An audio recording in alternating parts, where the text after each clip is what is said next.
delivering large-scale solutions.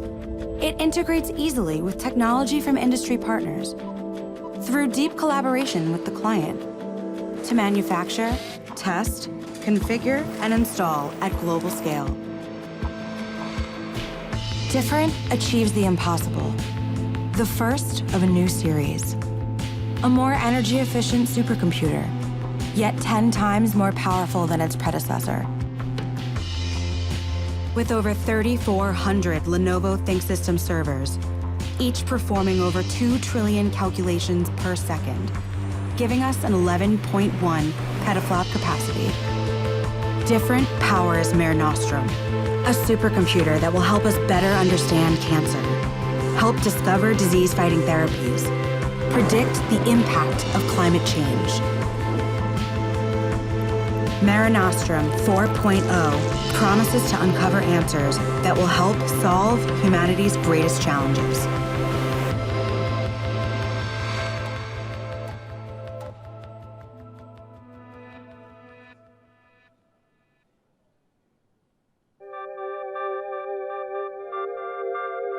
My name's Tim Mazert. I'm a human factors engineer at Lenovo.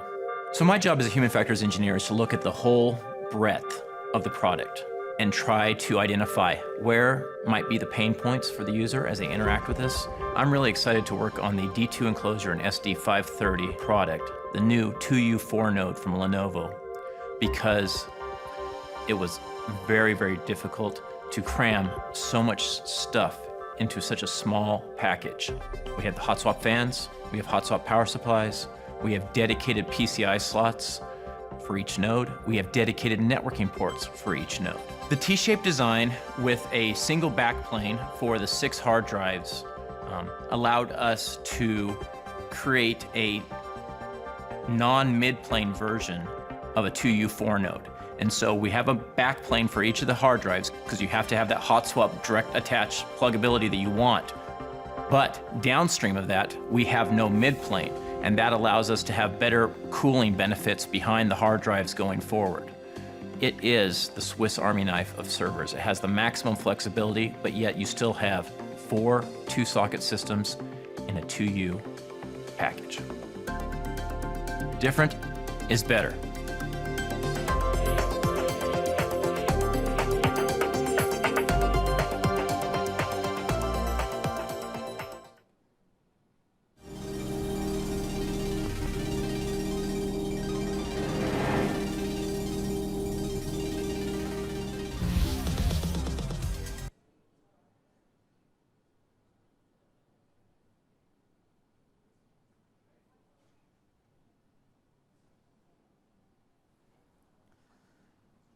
Good morning, everyone. My name is Vivek Sharma, and I'm the Managing Director for the Data Center Group Lenovo India. It's my pleasure to invite you and host you for this event, Lenovo Transform. Lenovo has seen significant transformation over the last 2 years in the data center space, and I invite Sumir Bhatia, Vice President, Data Center Group Asia Pacific, to talk about it in a little more detail. Welcome, Sumir. Thank you. Good morning, Mumbai. How are you all? Excellent. This is by far one of my favorite cities to be in. As the leader of the data center group in Asia Pacific, I'd like to welcome you all, our customers, our partners, our friends from the media, our friends from the analysts. Warm welcome to you. This is a follow-up from the Transform event that we had at late June in New York City. We're rolling this out in Asia Pacific, 23 cities to be precise, and I can't think of a better city to start this than Mumbai. So thank you very much for hosting us. Very excited to be here, Mumbai being the first city that we're doing this. Mumbai, as you know, the word transform has always been reinventing itself. It's been transforming, and this is a great city to start off with. If you look around the room, what do you see? In the invite, what do you see? You see the word transform. And that is a great word, a great way to encapsulate what Lenovo is about. We bought the x86 business 2 years ago, and we've transformed. We're in a great position to, in the data center space, to go and help our customers to transform. Now, it also describes our mission extremely well. As you know, there's a lot of disruption in the market. As a customer, you want to be a disruptor as opposed to being disrupted. Lenovo is there to help you. Now, oh, I apologize. Now, if you look at the revolutions, the last 3 revolutions, 1760, you had coal and steam. 100 years later, there was another revolution, electricity. That was 1860. 1960, we had the computer revolution. Now, if you look at every one of these revolutions, there was a transformation. The way we did things changed dramatically. The way we worked, we lived, we played, totally changed. We at Lenovo believe that we're now at the 4th revolution. And it's not taken 100 years, much, much shorter. And that revolution is driven by AI and machine learning. And today, we'll be in a position to talk to you a little bit more about it. Now, around the room, and today you will find what we're calling intelligent transformation. You all know what IT is, information technology. The word IT is now changing to intelligent transformation. And that's what we're going to be talking about across today, in our demo rooms, across the day. So let me take a few minutes to talk about the agenda. Very, very happy to have Rod Lappin here. Roderick Lappin. I've actually never called him Roderick. It sounds a little strange. Actually, when I go for a review, he's my boss, so I'll say, hello, Roderick. Sounds very, he might be nicer to me. So very, very pleased to have Rod over here. Rod's based in Singapore, but often in the, on a plane. As soon as you see an airline stock coming down, you know Rod's not traveling. When I told Rod, hey, the first event is in Mumbai, Rod was the first one. He changed every possible schedule. He had to be here. He's a true lover of India. Mumbai is one of his favorite cities, and he was on a plane to come here. So we're very, very honored to have Rod over here tonight, today. Also welcoming Vivek Sharma, who you spoke to earlier. Vivek Sharma is our new managing director. He's going to be focusing on building our data center business here. Many of you know him. He's not new to the industry. So really excited to actually have Vivek open also for us and be part of this transformation. We've also got themes later on. So we got a theme 1, accelerate our business growth. Kumar is over here from part of our data center Asia Pacific team. We've also got some worldwide speakers. Radhika Krishnan, our Vice President for the Software Defined Data Center, who's here with us today. And we've also got Scott Tees, who's going to be talking about the latest buzzword, which is AI and machine learning. So really exciting day in front of us.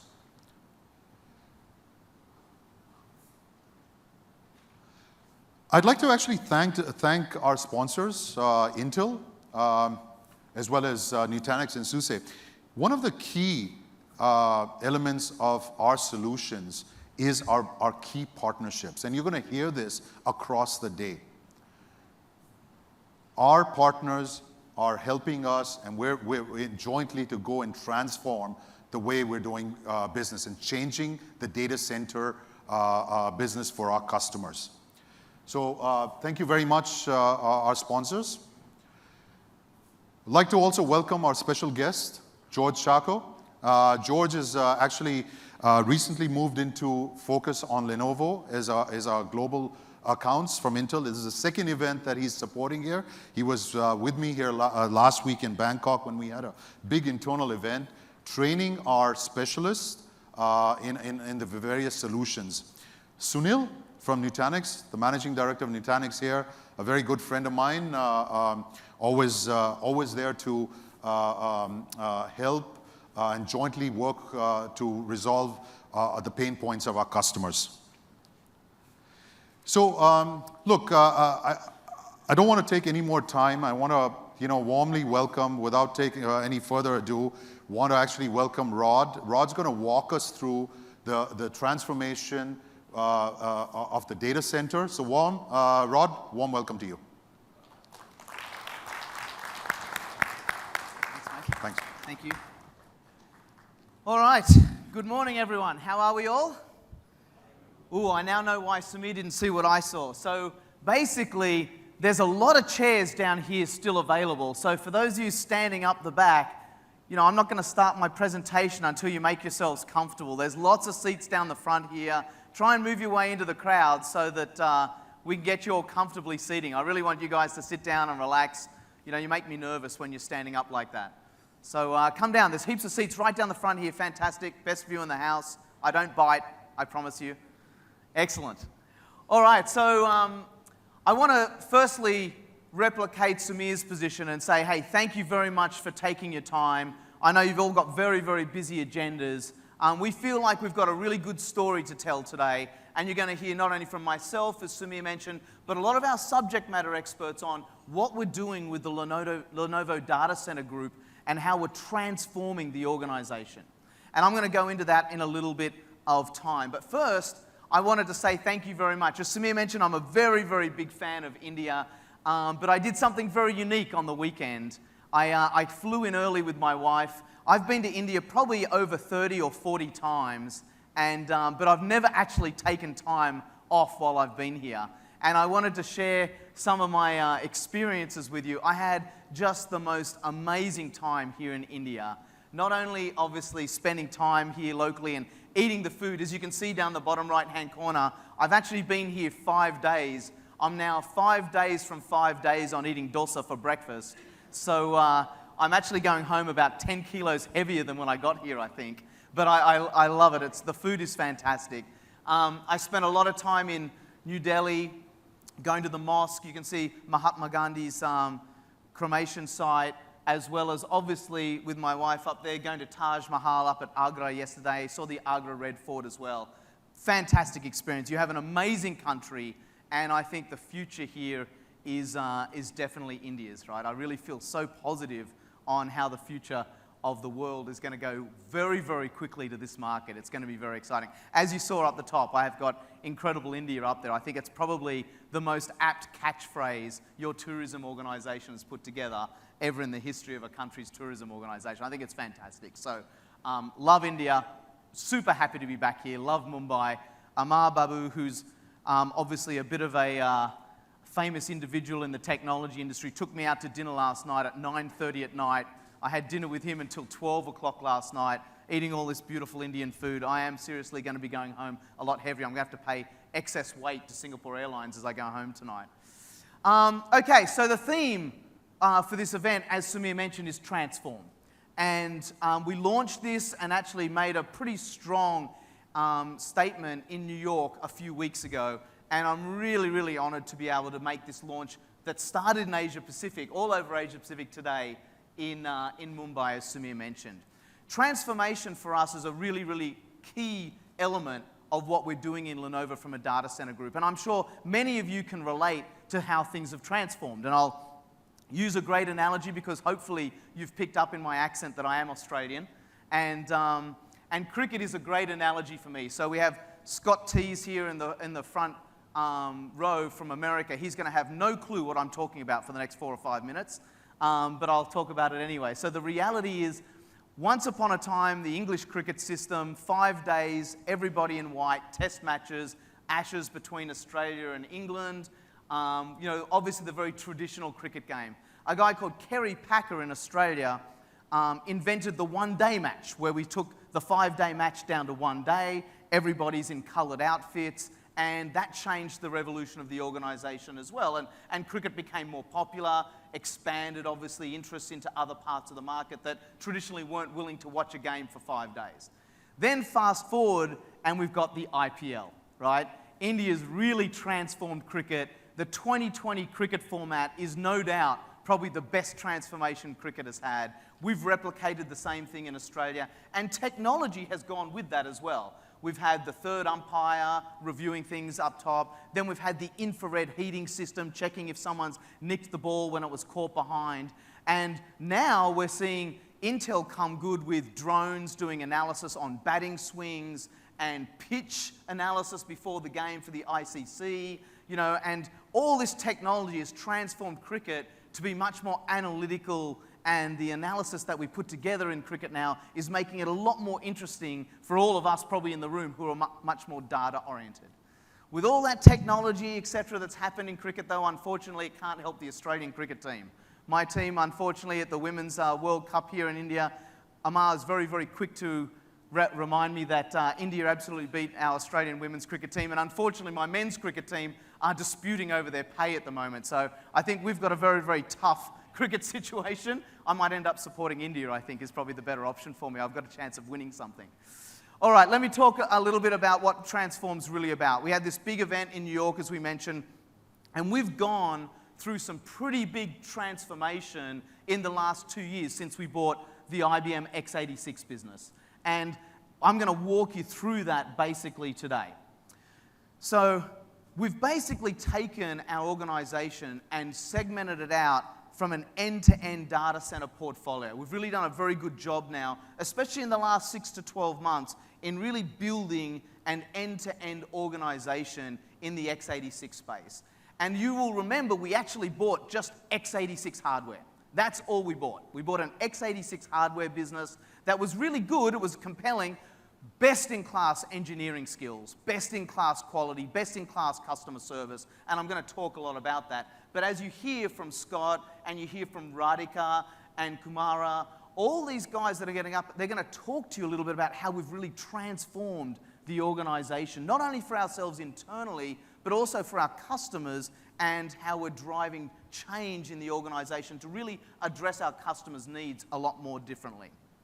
We have 2 brands we're talking about and launching officially here in India, which is our Think System and Think Agile brand. I'll talk to you about that. And this quarter, we will actually be shipping our 20 millionth x86 server as an x86 business to Lenovo business. So our 20 millionth server, that's a really big accomplishment for us.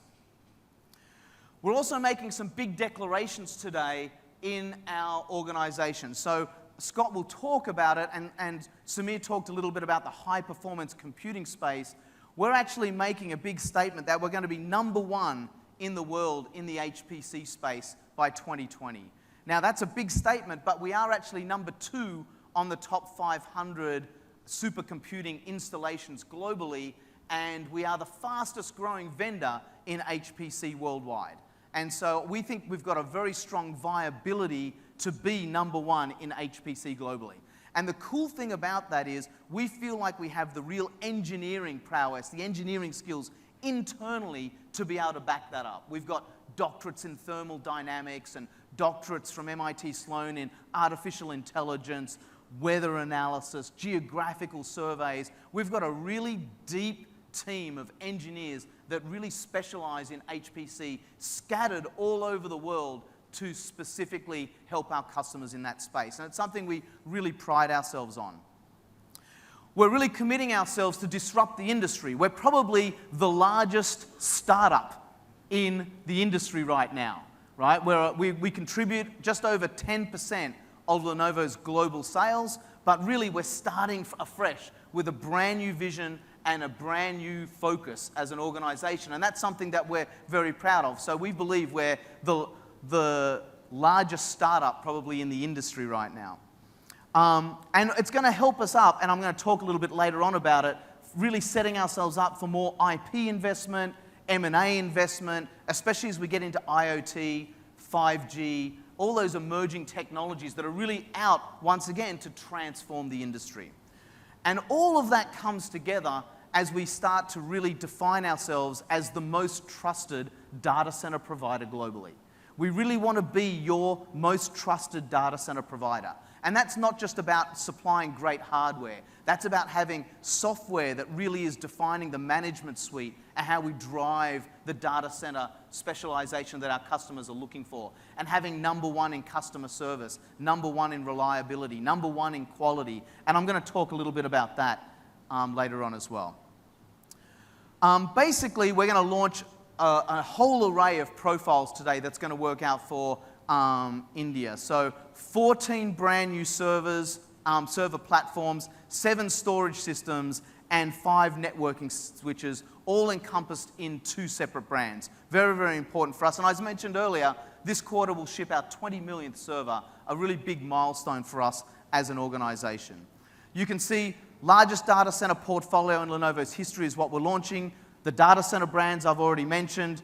Comprehensive service offerings. We're really stepping up our service offerings beyond where we've been traditionally, and I'm going to talk a little bit about that later on. I've spoken about the 20 millionth server. Transforming the customer experience is really going to be important for us. We really want to get intimate with our customers and understand what they want to do with their technology in the data center as it all transforms with some of the new technologies. And you've got to appreciate that one of the big differences between Lenovo and our key competitors is we have no legacy technology in our portfolio we have to protect. There's no legacy technology there. So we don't have an investment in a giant storage array company that I have to get an ROI on, right? What we want to do is talk to our customers, understand their needs, and really supply and address what best fits them for the next 5 to 10 years in the industry. And that's one of the cool things we've got working for us at Lenovo.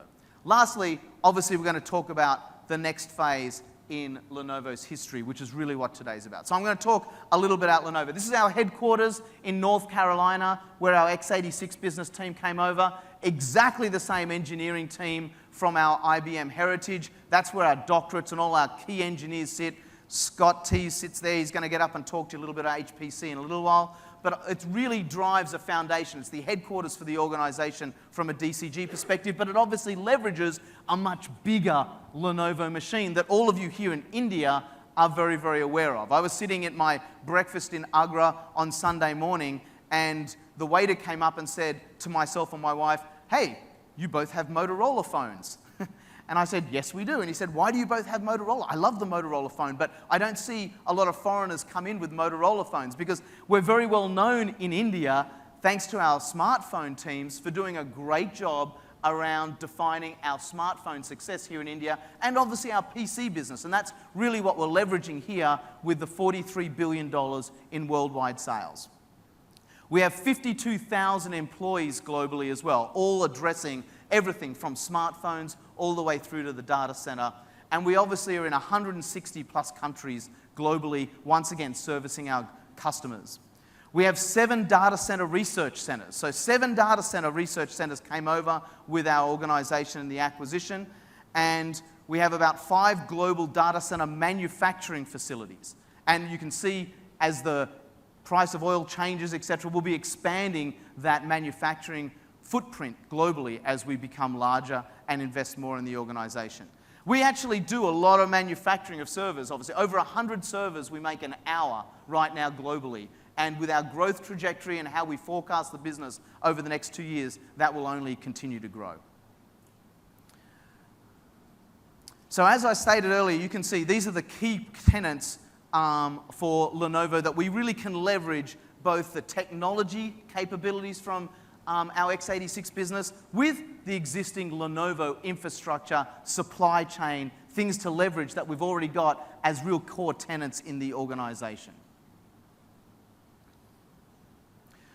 These are the 3 things I'm going to walk you through. I'm going to walk you through customer experience, what we're doing around that, our data center business, obviously, and how the industry is changing. And then lastly, I'm going to talk about what we've actually done inside Lenovo to transform the organization. So let me go into customer experience first. So what does it really mean to transform customer experience? So industry pundits basically are consistently saying if you're not innovating, if you're not changing, then the industry's evolving at speed, you're going to be left behind. And I think that's probably very true for all of us. All of us recognize that the industry is changing dramatically. There's an enormous amount of data transformation going on, artificial intelligence, machine learning, 5G, IoT, all these things are coming at us, big data. Now, the interesting thing is 42% of CEOs globally are saying that digital first is a top priority, but less than 50% of them actually claim that they have a strategy. And this is once again something that Lenovo can really do. As a transformation organization with no legacy, we have the ability to obviously help our customers in transforming and taking on that journey as they drive transformation in their own organization. For those of you who would have seen my Twitter handle up front, which is @RoderickLappin, and by the way, Samir, no one calls me Roderick except my grandma when she's angry at me, so don't do that. But if you see my Twitter handle, which is @RoderickLappin, one of the articles I wrote was about the CIO and how the role of the CIO has changed dramatically in recent years.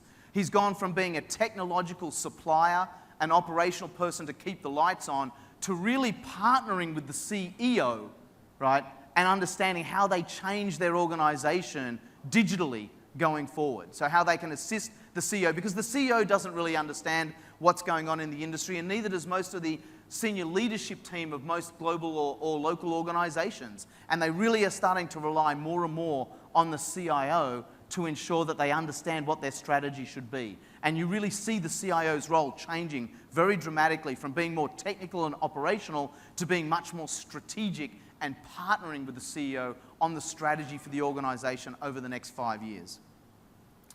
So today we're making an announcement on a real step function change in customer experience.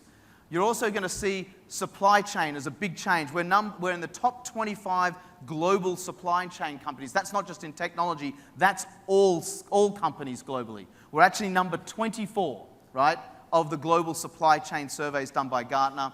Services, we're going to launch some new premier support stuff, over 160 countries, as I said earlier on, and we're bringing up over 90% satisfaction in our customer service capabilities. And from a development perspective, we've got a real pride in our #1 in reliability. So I'm going to talk about a couple of those data points a little bit later on. So from a reliability perspective, let me talk a little bit more about what we've done at Lenovo.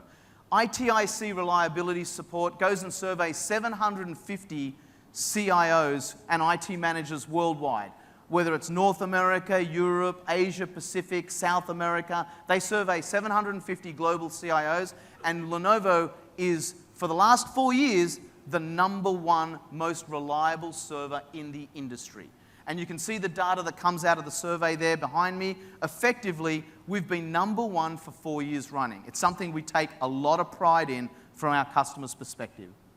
#1 in customer satisfaction is also something we take a lot of pride in. We're incentivizing every single Lenovo employee now on NPS and customer experience and satisfaction. That's what every single employee, whether it's data center group or smartphones, PCs, cloud, whatever the function is in Lenovo, every single employee, all 52,000 of them, now have an incentive on customer experience and customer satisfaction. So my statement is not just for DCG, it's a company cultural change being driven from our CEO down. Now, TBR does a survey specifically on data center group, and we do this survey on customer satisfaction. And we've been #1 in 22 out of 22 categories in the last survey, and we've been #1 for 6 consecutive surveys going back to Q1 of 2015.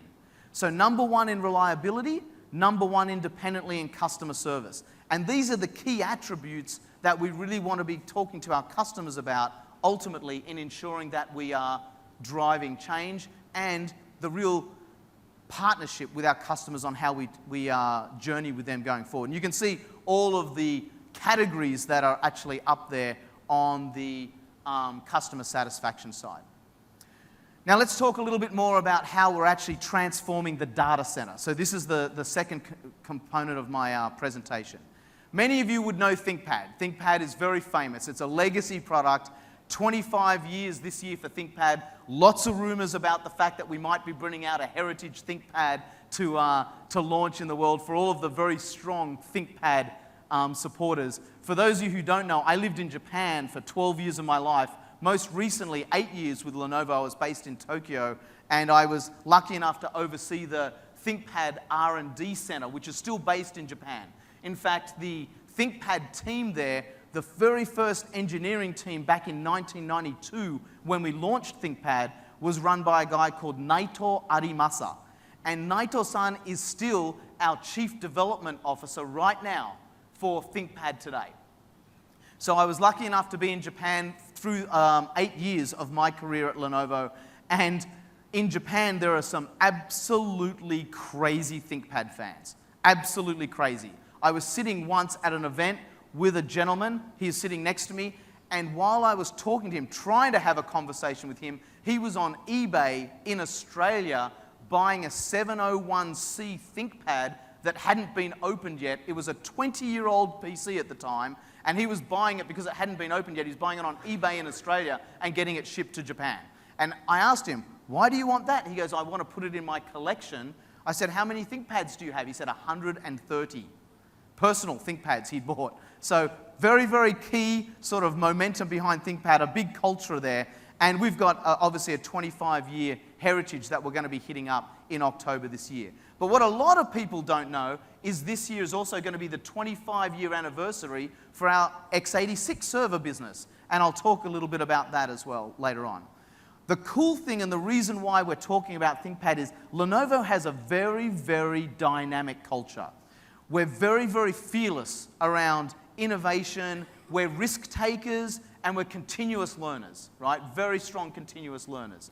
And maybe most importantly is we have humility. I say in Lenovo all the time, there is no room for arrogance in our industry and certainly no room for arrogance inside Lenovo. We might be number one at something, we might be number two at something, where there's no time at all in Lenovo to be arrogant or overly confident. The industry changes so quickly and the dynamism of your competitors changes so quickly, anything could happen. And as a result, you can't be arrogant in our industry. You've got to always be open to change and make sure that we're always addressing what our customers need and really listening to our customers and partners on how we transform the organization in line with the theme of today. So this is what drove ThinkPad to number one, right, globally, is this. And basically the innovation, listening, humility, and being very humble on our success, which has obviously been attributable to you, our customers and partners. Sometimes we had amazing success with ThinkPad, and sometimes we actually had failures, right? Sometimes we had to learn, and that's the beautiful thing about Lenovo's culture. And I don't think that's any different in our DCG business, right? We've bought the business 2 years ago, and we're very open to say we made some mistakes. We integrated the business too much. We should have been integrating in procurement, supply chain, all those things that are Lenovo, very, very Lenovo-centric, very strong tenets of successful Lenovo globally. But at the front end, in some of the other parts of the industry or how we go to market, we integrated probably a little bit too much. And that's where you've seen us sort of back out of that and really starting to see success now as we're driving and listening very specifically to the data center contacts in our customer base and honing the portfolio that we're designing and how our own staff go to market to address those customers' needs. So today we're launching two really, really substantial brands. One is called Think System and one is called Think Agile. And after 25 years of x86 innovation, we feel really, really good about these two brands, right? And I'm going to explain to you about what those tenets actually represent and how we basically go to market with those two things to all of you, our customers and partners. So the future of Lenovo, obviously, broadest range of solutions that I mentioned earlier on, 14 server platforms, 7 storage platforms and 5 networking platforms that we're launching in the hardware, as well as the software and the management suites that go all around it to make us a complete data center portfolio provider from today. I'm going to stand to the side now and ask the team just to roll a video while we take a break. The status quo is comfortable. It gets you by. But if you think that's good enough for your data center, think again. If adoption is becoming more complicated when it should be simpler, think again. If others are selling you technology that's best for them, not for you, think again. It's time for answers that win today and tomorrow. Agile, innovative, different. Because different is better. Different embraces change and makes adoption simple. Different designs itself around you, using 25 years of innovation in design and R&D. Different transforms.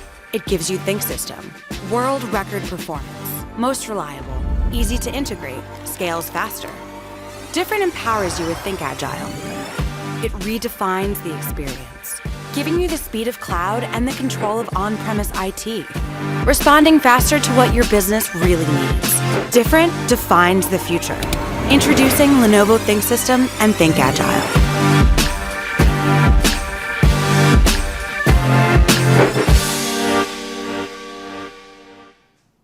All right, what do you think? Good? How about a big round of applause? Woo! Go ThinkSystem, Think Agile. It's not that exciting, is it? Right, when you think about like a server product. But the cool thing is, when we talk to our customers, it's one of those funny things that when you're running a data center infrastructure business, or you're really about data center, the reality is it's probably not as exciting as a smartphone. But our customers, when I'm not hearing from them, that means everything's working right, okay? Because reliability and customer service, satisfaction is really the key tenets of what we do in this business. All right, let me go to our next thing. You can see we talked a little bit about the 20 millionth x86 server shipping this quarter, very, very important to us. It's a commitment that Lenovo established 3 years ago when we took our two companies and put them together, right? Most reliable, most agile, highest performing data center components, right? Platforms for the next generation of computing. And you can see these two brands. I'm going to talk a little bit more about them. I've spoken about #1 in customer satisfaction. I've spoken about #1 in server reliability, number 24 in Gartner supply chain. We've also talked a little bit about Scott Teese. He's going to get up and talk to you about high-performance computing a little bit later on as well, obviously. And over 150 world record benchmarks since 2001. I think it's 196. I think it's in a slide in a couple of minutes. We're going to show how we've actually had about 196 world record benchmarks come about as we've also done. So we're really excited to announce this new portfolio.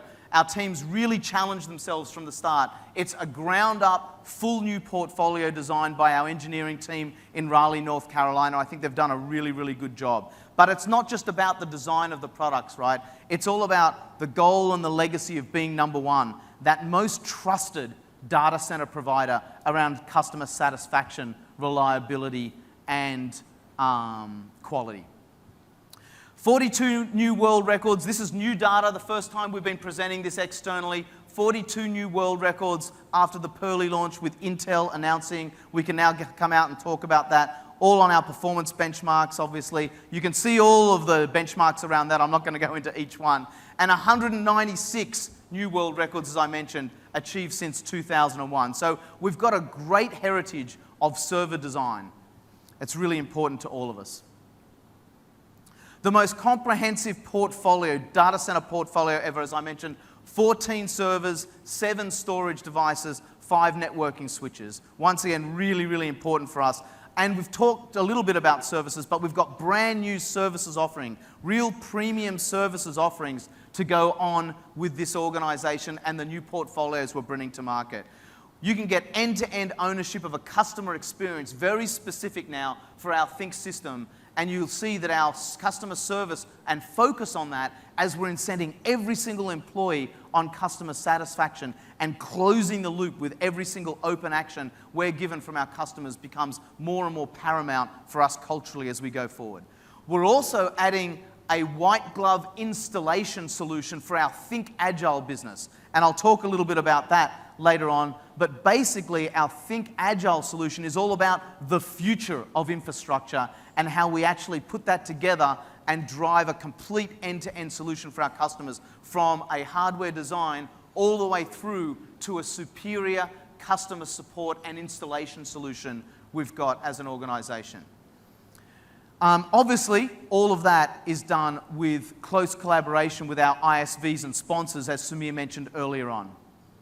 So when you look at the Think system portfolio, faster time to service is really important, right? Obviously, high density optimization. I think you'll see Scott come up and talk a little bit later on about our 2U 4-node product, and not only about the density in that server solution, but also the dynamism and the flexibility put together. Some of you who were in the room earlier on would have seen our engineer talking about the Swiss Army knife of that technology, of it being the Swiss Army knife of the server business. Really faster time to service, 12% faster service, equating to basically $50,000 per hour in savings. Water cooled for HPC, which is really Scott's speciality. He'll get up and talk about that. Over 25 patents pending specifically to our business in water cooled. Lower TCO, we have about 31% improved total cost of ownership on this new platform structure, and we can walk you through that. ITIC claims that we have the highest 5 nines rating, and we're number 1 right now, and we intend to stay number 1. It's really important for us that we stay number 1 in that customer service quality and reliability piece. And then obviously the largest storage portfolio we've ever launched, and that's all available now to be ordered, as well as our 5 new switches capability in our networking space. We've got brand new portfolios on our 10 gig, 25 gig, and 100 gig switches that are either top of rack or independent, depending on what your demands are. And we want you to really go out and experience and evaluate our switching technologies. And Radhika will talk to you a little bit about that later on, I'm sure. When I look at the Think Agile business specifically, you know, Think Agile's been born completely legacy-free. There's no legacy technology in this at all. It's really designed very, very specifically from the shackles of legacy infrastructure and legacy thinking, as I mentioned. So there's nothing really holding it back. There's no investments we've made in the past that we have to cover and try and have all our salespeople or our pre-sales engineers connect with our customers and say, you should buy this. This is the best solution for you, because we've got an ROI. We've got to complete to deliver on something we've invested in. That's the cool thing about our Think Agile solution, is it's built from the ground up, based on customer feedback, no legacy. So it's really about designing things specifically to our customers and not having to push anything on our customers that they don't want, right? It's really about designing what our customers are looking for over the next 5 to 10 years. And it's really the foundation for software-defined networking, IoT, and obviously the upcoming 5G build-out. It also sets us up, as you can see that third bullet point there, for investing in more IP, joint ventures, and M&A, which Lenovo, as you know, has been a company very built on acquisition and M&A. Personally, I've been with the organization for over 10 years, and we've done effectively 9 acquisitions in 10 years after the IBM PC business. So including the IBM PC business, 10 acquisitions effectively in 12 years. The organization has acquisition as part of its DNA, and I think that the DCG business in Lenovo is no different there. The data centers of tomorrow will require really, really fluid resources, and that's really what Think Agile is about. It's about managing as a service through software and our new management suites as well. And that transformative end-to-end customer experience, as we mentioned earlier on, really makes a big difference. All of this is matched together with our solutions around cloud, whether it's hybrid cloud, hyper-converged, converged, whatever the or software-defined storage, software-defined networking, whatever that solution is, that's really what Think Agile's foundation is about. And you can see down the bottom there, we're really talking about both our HX and our SX solutions, basically from Microsoft Azure Stack. We're very, very hot on Microsoft Azure as that starts to develop and launch in September. And obviously the Nutanix, taking the best infrastructure that we've designed now, legacy-free, and matching it up with the best hyper-converged solution, which is obviously in Nutanix. Let's go next slide. So when you look at those, the Microsoft and the Nutanix solutions, you can see quite clearly that we've got a very, very compelling offering. And if you haven't been able to sit through that and understand that in the past, you need to very, very quickly understand that from either myself or any of the Lenovo staff that are here to talk to you today. Now, the very last point I'm going to talk about is Lenovo from a data center perspective, what we've actually done internally to transform the organization. From a customer-centric perspective, we've actually gone and taken all of our segments and driven them more end-to-end. And you can see the market's changing quite dramatically. From an $80 billion addressable market today to a $93 billion addressable market by 2020. And you can see these verticals that we've driven as organizational management teams. So the very first one is hyperscale infrastructure. You can see it going up to around about 20% of the total market when we get to 2020. It's growing about 17% year on year. You can see private cloud growing at 10%, and then you can see the HPC space really growing at about 11%. And we're lucky that we've got both Scott and Radhika from the software-defined space, really more on the private cloud as well as the HPC space, to talk to us very specifically today. Lastly, you can see down the right-hand side of the slide, there's a segment called services, and I've talked a lot about our white glove solutions and our superior customer service experience that's been obviously heralded and verified by third parties. That's also one of the core 5 pillars for our organization as we go forward, is understanding our customers' requirements around services and making sure we're addressing it. We talked earlier on about being the fastest provider and obviously being number 1 in HPC globally in the future. You can see this is the growth in the top 500 HPC installations worldwide. 0 in 2014 to number 92 in 2017. IDC, 17% overall growth for us, and we want to make sure that we are going to be the next big player in HPC going forward. Now here in India, as we know, huge investments in this sort of space. It's really important that we continue to tout our wares, and we're talking to all of you that are obviously planning on HPC installations. As the industry changes, no matter who you are or what sort of business you're in, you're going to need HPC on data analytics, business analytics, etc. And it's really important that we tout that and you understand exactly how committed we are to that business vertically, which is where Scott actually comes from. Internally, we've driven a very, very vertical organization, independent of anything else inside Lenovo. Dedicated sales and marketing team, obviously, which is one of the parts of the business that I run. Dedicated supply chain and quality, which is really important to us, obviously, as you can see that supply chain and quality around reliability in the Gartner survey has been rewarding us with the dedication we've got and how focused we are. Customer-centric segments, new global channel programs. If you're a Fortune 500 company, we've got a very, very strong focus on our global customers, as well as our global channel programs that are very defined on making sure we're addressing the parts of the market that specialize in the data center and not the volume side of the channel where we've traditionally been.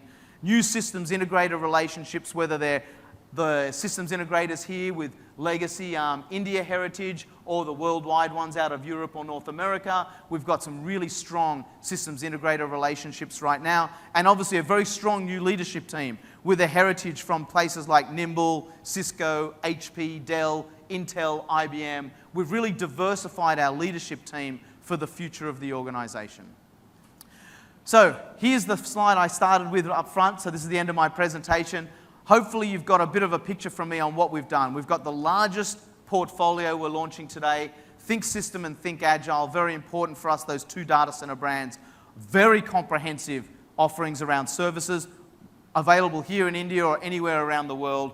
We're shipping our 20 millionth x86 server this quarter, which is something we're really proud of, something from our legacy, and now we're looking forward into transforming our customer experience on the digital transformation, helping our customers get there. And we're entering the next phase of Lenovo's data center growth, whether that's going to be assisting our customers around big data analytics, digital transformation, helping them prepare for IoT, helping them prepare for the changes in the industry around the new 5G infrastructure that we see happening globally, is really important for all of us at Lenovo. So hopefully you've got a good taste for what Lenovo is launching today and obviously what we're doing for the future. Any questions, please do not hesitate to ask myself or the leadership team in the break. I want to thank you all very much for your time. It's been great speaking to you today, and I love being in India. So thank you very much. I really appreciate it.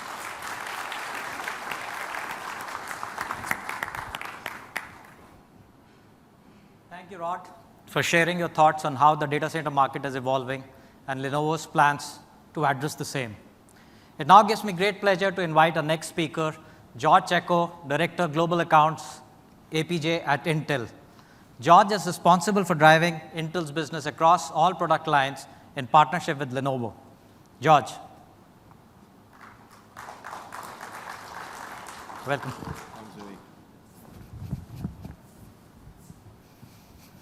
Hi, it gives me great pleasure to be here. On behalf of Intel, I'd like to thank Lenovo for being a gracious host of giving us this opportunity to be here, interacting with you, their customers. As Vivek was saying, my only job is to grow the business that we have with Lenovo in partnership with all you customers sitting here. So let me get started.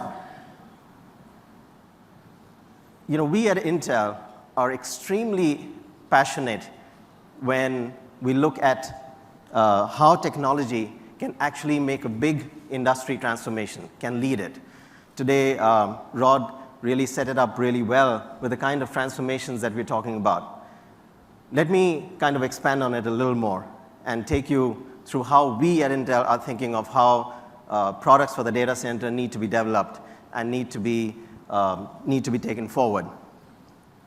For companies that are born in the cloud, so to say, technology is at the center of their strategy.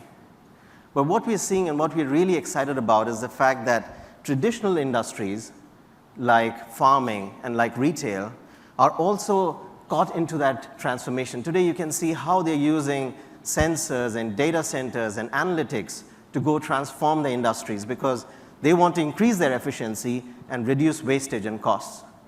Rod talked about the fact that even in places like sports, a big transformation is taking place. Having been at the center of that project with Intel, I can tell you it was really fascinating. It continues to fascinate me as to how new technologies are getting used to go and transform those traditional spaces. When we look at transformation, therefore, for these companies, there are three areas that we believe are really big mega trends. The first one is the usage of the cloud. Intel has been at the forefront of setting up the cloud infrastructure with our customers.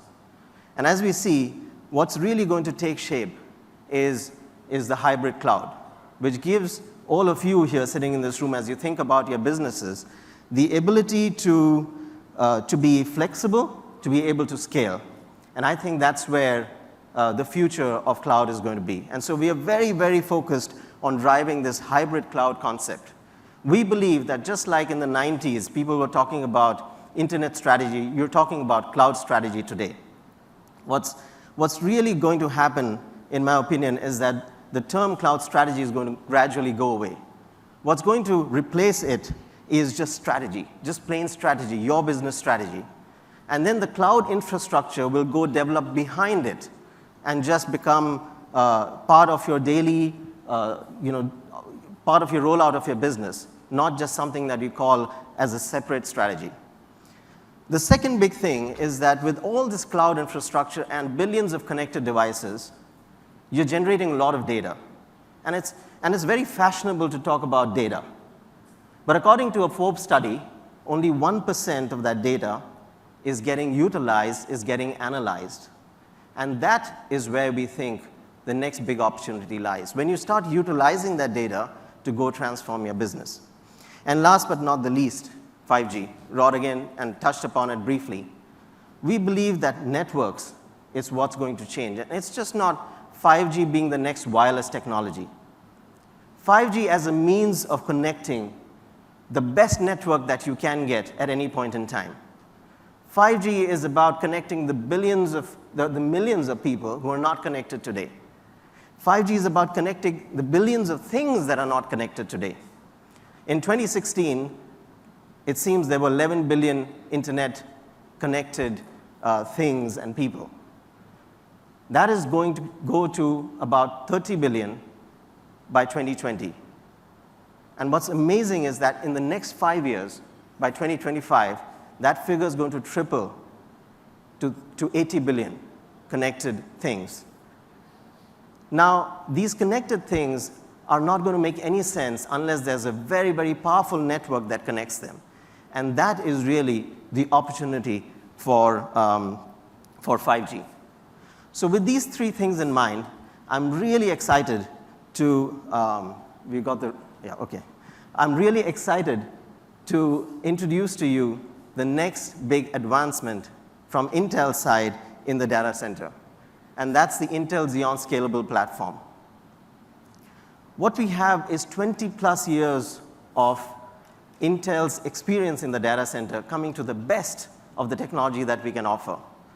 Today, what Intel's offering through this Xeon Scalable platform is technology that gives you the best performance per watt in the industry. It gives you high levels of integration and extreme levels of scalability, all built into the platform itself. We've rethought the way the architecture is, ground up for the data center. And we put in, from the mesh architecture, which I'll again kind of briefly touch upon, from the mesh architecture down to integrating technologies on security and on scalability, you have everything built into this platform. And we are so excited bringing this to the market with Lenovo, a very strong partner of ours. So when you think of industry transformation, there are three things, and I'm sure you'll all vouch for this. There are three things that are top of your mind. The first one is performance. A performance that is scalable. The second one is inbuilt security, that you don't have to go worry about and create more cycles of either investment or think about it in a separate silo. And the last one is agility, because your businesses are growing. And as the business grows, you need your server, your data center to kind of expand and be agile enough to grow with it. And so what we have is these three basic tenets that we are kind of focused on with the Xeon Scalable family. The first one is performance, right? In terms of performance, we're using new technologies like the AVX512 instruction set, which has gone leaps and bounds from the AVX2 that we had in the past. Right? You get twice as many flops per cycle using the new systems that are on offer. Security. I won't get into all the details of the security, but what we are offering right now is security that has zero overhead on encryption if you put this processor, right? There is absolutely zero overhead.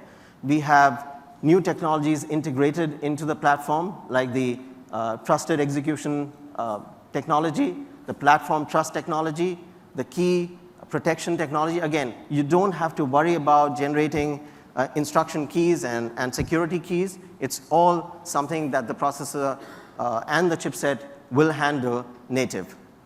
And finally, agility.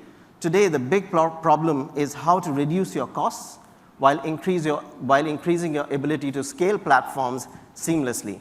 And that's where virtualization comes into play. This platform has 4.2 times the number of VMs that you can deploy, and it's leading to about 65% reduction in TCO through your reduction in software and license costs, through maintenance, right? All those costs coming down because this is a highly scalable platform. And it gives me great pleasure that with all of this coming together, right? We are having, Rod talked about the fact that 42 world records, and we're counting. Overall 58, every day the count just keeps increasing. These are industry standard benchmarks that we're beating along with our partners. And it's really exciting to be in this space where you have, this is, by the way, this is the highest number of world records that we're beating for any new introduction in terms of a processor family. And so you will think, hey, what's a benchmark, right? What's a synthetic benchmark doing? What about my workload? And you can be rest assured that Intel, with our partners like Lenovo, are working very hard with our software partners in ensuring that real-world workloads that are that's what's most important for you is where we are making it count. And I won't run through all of the benchmarks listed here, but in the space of cloud, in the space of artificial intelligence and analytics, and in the space of network transformation, we are working with our software partners, our ISVs, and ensuring that these systems are optimized for the best performance for your business. Tencent. Tencent today allows its users to take VR-ready videos and 360-degree videos and stitch them together to give amazing performances, right? Or amazing experiences. What Tencent did was take the Intel Scalable platform and use it in their application optimization, and they found a 72% increase in speed. Can you imagine what that does to the user experience at the end of the pipe? Let's take something in AI and analytics. SAS took this and used it to kind of modulate big data sets and see the performance increase. They did it in combination with our Optane SSDs. What they found was a 2x increase in performance. And finally, let's look at the network, right? In terms of the network transformation, we had Telefonica, who took it to their NFV lab and ran it through their network and saw a 67% increase in the routing of the network. And what gave them confidence was the fact that this system now is ready for the next big jump that they're going to have in their business, which is 5G. Finally, let me all bring it together. I kind of touched upon this, but when you look at your systems and when you're looking at scaling your systems and thinking about the next move, we are very confident that in partnership with Lenovo, we can bring you the latest and the greatest that will give you performance that is way above what your business needs today, but gets it ready for the business of tomorrow, where you're going to change industries, you're going to be that change agent and not let someone else come and force that change on you. This, as I said, is designed ground up for the data center. We moved away from the open circular architecture to the mesh architecture so that it gives, as the number of cores are increasing, up to 28 cores in this platform, 50% more memory, 50% more I/O, and what we needed was an architecture that was answering that need, and therefore we moved to the Intel Mesh architecture. And finally, in partnership with Lenovo, we want to make this as easy as possible for you. And so we've come up with a program which is the Intel Select Solutions. In partnership with Lenovo, we'll have ready reference architectures, one on Ubuntu, the other one on Microsoft SQL for the hybrid cloud, and then a third one with Ubuntu for the network. And all of these are ready, these are tested, and you can get them and you can have your system scale. So we are really, really excited to be part of this transformational journey with Lenovo. We are here to work with you as a team, Lenovo and Intel, to make that transformation possible for you and make you ready for the future. Thank you. Thanks. Yeah, okay. Thank you, George, for sharing your thoughts. We value our strategic partnership. It's time now for our 3 key sessions. Accelerate business growth, which is going to be presented by Kumar Raghavan, Disrupt the Status Quo by Radhika, and then Discover Scalability by Scott Peace. So without any further ado, I invite Kumar to take us through his session on Accelerate Business Growth. Welcome. Thank you, Vivek.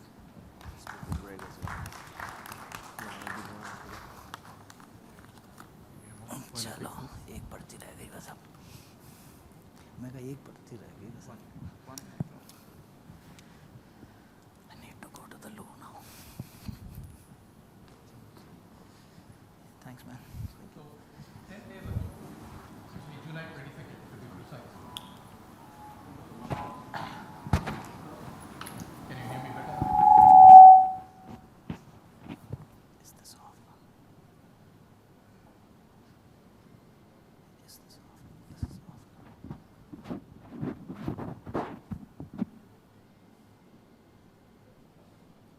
That's better, I think. Yeah, so 10 days ago, July 22nd to be precise, Reliance announced their Geophone. For 1,500 rupees of refundable deposit, you get a feature phone, and it's a refundable deposit, not the cost. And for a further 153 rupees per month, you get unlimited voice calls and 4G. This is an offer that's never been heard of in the industry before. And as a result, on that same day, the Airtel stocks went down 2%, Idea stocks went down by 3%, while Reliance's stocks went up by 3.5%. Now, if you're one of Jio's competitors, you could react in any number of ways. Probably the first reaction involves expletives, maybe language which you don't always want your children to hear. But once that phase is over, what would be obvious is that your need to transform just got accelerated, right? Now, most customers look at IT transformation or the digital transformation to enable them in 4 areas.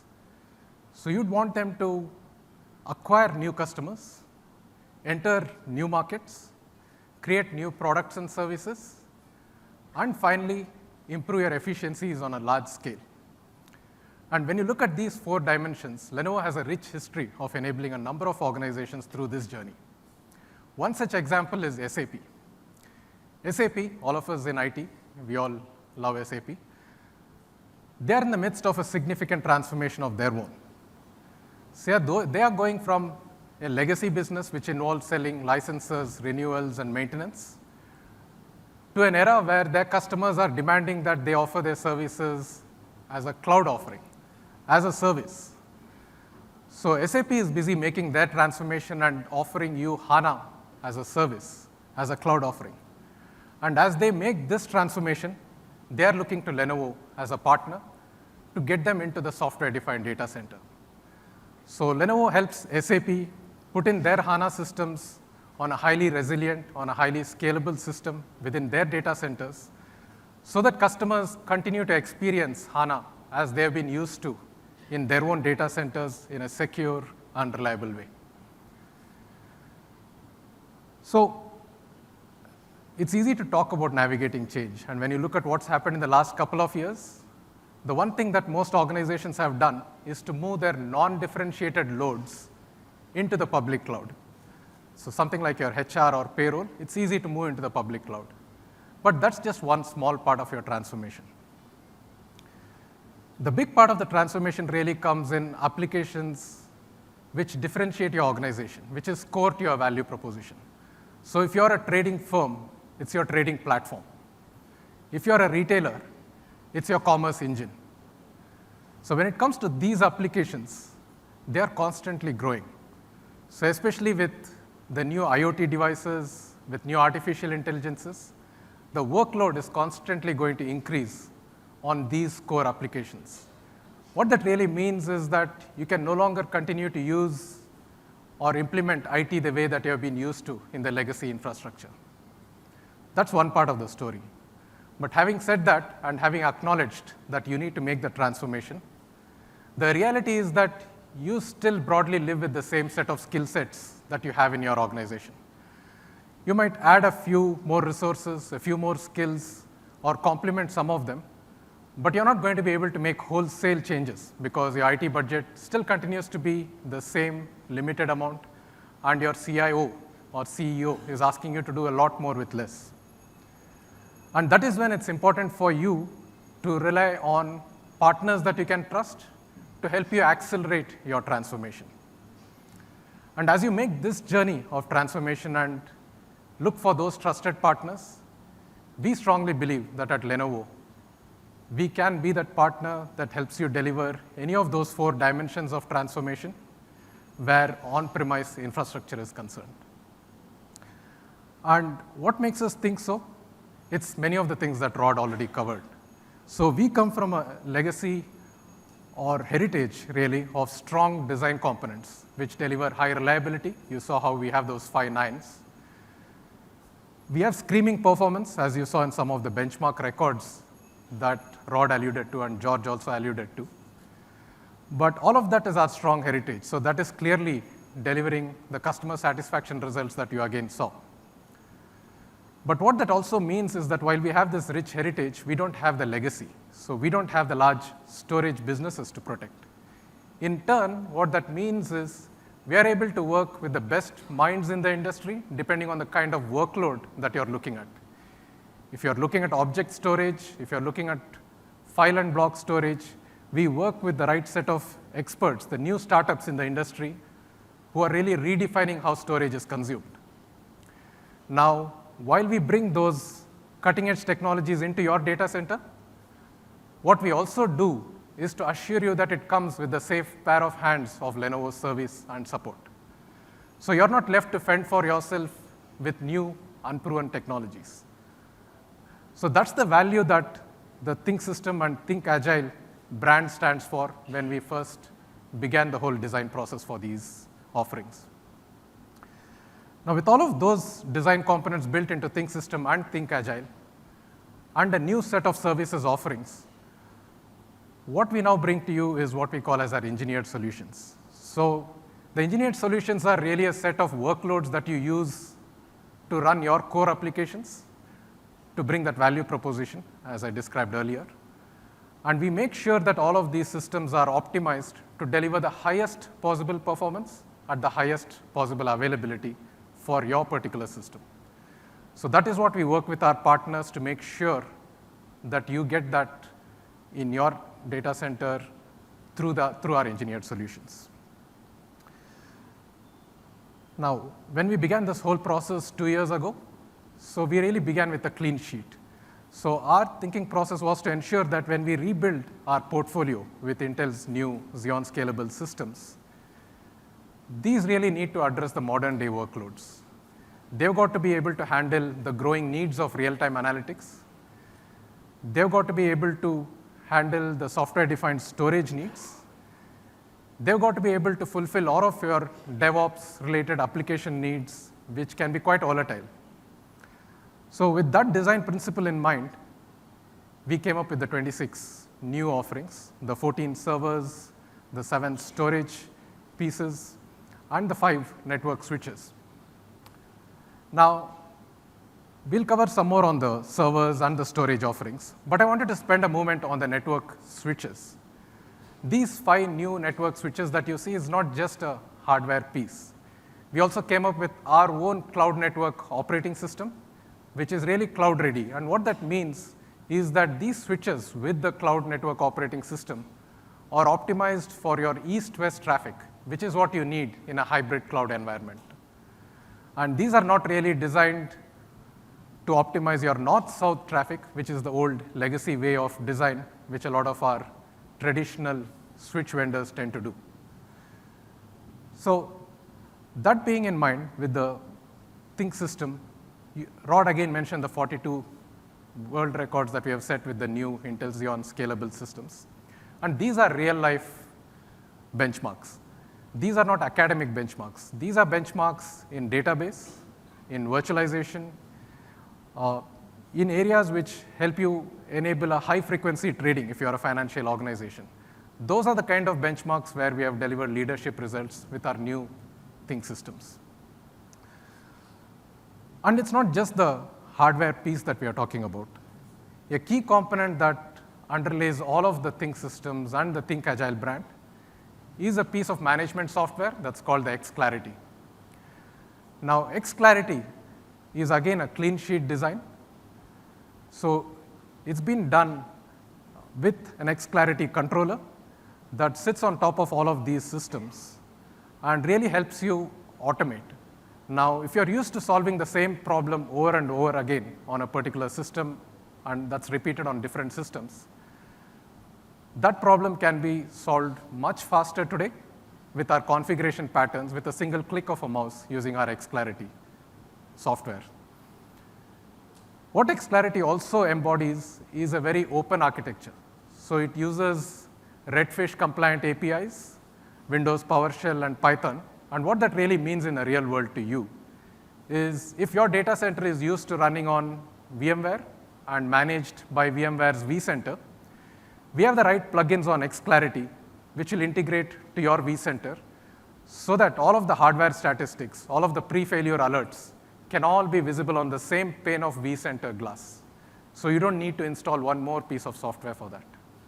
The same goes if you're used to a Microsoft environment. And if you're running the System Center, we have the right plugins from Xclarity, which can sit on the System Center and give you the same output. Right? So that's the openness that we have embraced with the X-Clarity piece.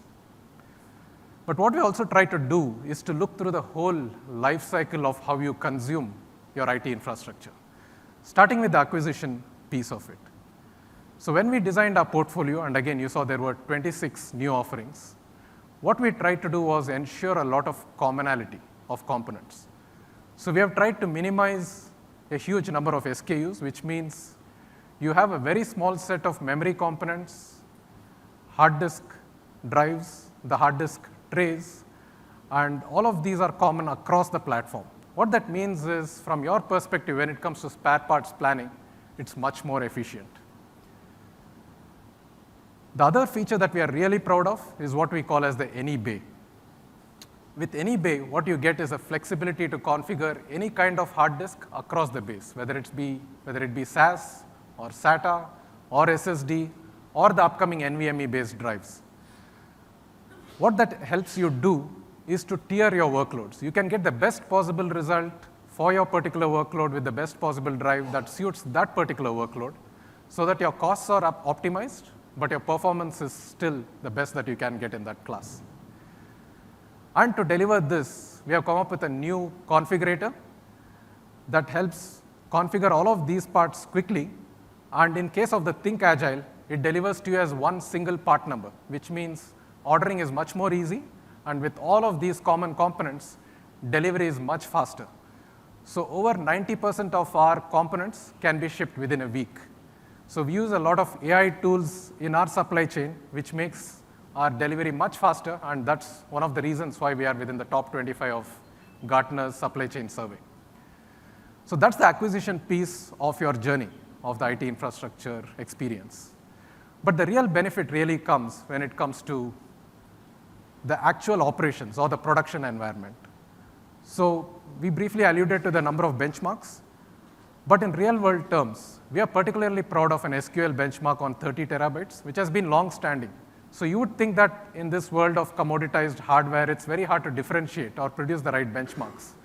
But we have been able to consistently deliver a high benchmark on SQL in generation after generation.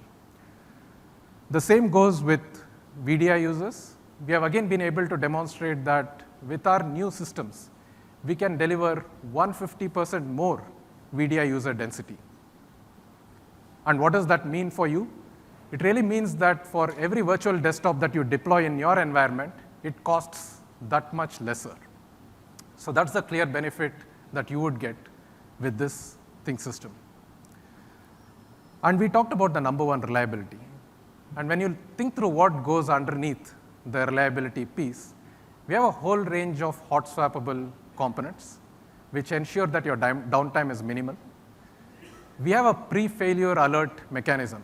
What that essentially does is, with a set of sensors and algorithm, it predicts the component failures well before it occurs, which means you can take a corrective action even before the component has failed. And all of this is backed with a set of design which minimizes the downtime. So when you look at the service aspect of it and the extended use case of any infrastructure investment that you make, one of the concerns most customers tend to have is, all this is great, this is the latest technology, but we know that a few months down the line, Intel is going to announce their new 3D cross-point architecture. So that's going to completely change the way you consume or convey your data through the memory, through the hard disks. So if you invest today, is that investment going to be protected when that technology is available? With our Think systems, yes. So with absolutely no change in what is supplied to you, you'll be able to consume or put in place the new 3D cross-point architecture into the Think systems. So that's the kind of investment protection that you would get when we think through the extended life cycle of this piece of infrastructure. The other part is the easy serviceability. I know there were a number of videos which you saw earlier, but one of the coolest things that we have done is in our large system called the SR950. It's an 8 CPU box, and as you can imagine, any traditional 8 CPU box is significantly heavy. But what we have done with our design is to use a shuttle design, which means there are different shuttles which house sets of CPUs and sets of PCI devices and sets of the hard disks, which means that if you want to do an upgrade, let's say you want to upgrade your memory or your CPU, All you need to do is to pull the shuttle that houses the memory and the CPU, do the upgrades, and it's much lighter. So if you're an organization that employs different service providers to do your racking, cabling, stacking, or all of these servicing, their life is going to get a lot more simpler. The time that they take to service any of these devices is going to be brought down drastically, which means you can get to renegotiate your contracts with them. And all of this comes with an enhanced set of service offerings. Again, Rod alluded to that briefly. But with the new service offerings, you get what we call as premier support, which means access to our level 2 directly. So with a level 2 direct access, what that means is if you have a new unknown problem, which is pretty rare, the L2 engineer will have direct access to the development team to bring forth the right solution that needs to fix it in as short a window as possible.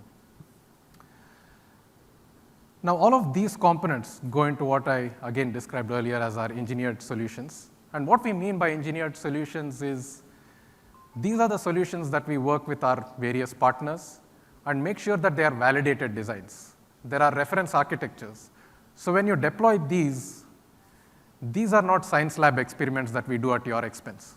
So these have been validated, tested, and optimized to deliver the highest performance and the highest reliability, which is really a manifestation of the benchmarks that you saw earlier. So that ranges across the cloud piece, the big data, analytics, database, and VDI. And some of those proof points for that are that when you look at the SAP HANA installations, Lenovo has a very unique mechanism to deploy SAP HANA. So ours is the only architecture which lets you scale out as opposed to having a monolithic large server. What that really means is that with scale-out servers, which are significantly lower cost than a large monolithic server, your overall TCO is reduced by 31% over a 3-year life cycle. The same goes for database. I alluded to the benchmarks leadership that we have there. And when you think of a VMware-based cloud deployment, our deployments are significantly faster because of our partnership with VMware and our validated designs with which we can automate some of the deployment scenarios much faster than anything that you're used to. And all of this, of course, comes with the enhanced service experience. We took this picture because what it really shows you is a cyclist who's in the midst of a race, and he's still in the midst of a race. He's still racing, and he's still cycling. And there's still some running repairs going on for him while he's still in the midst of the race.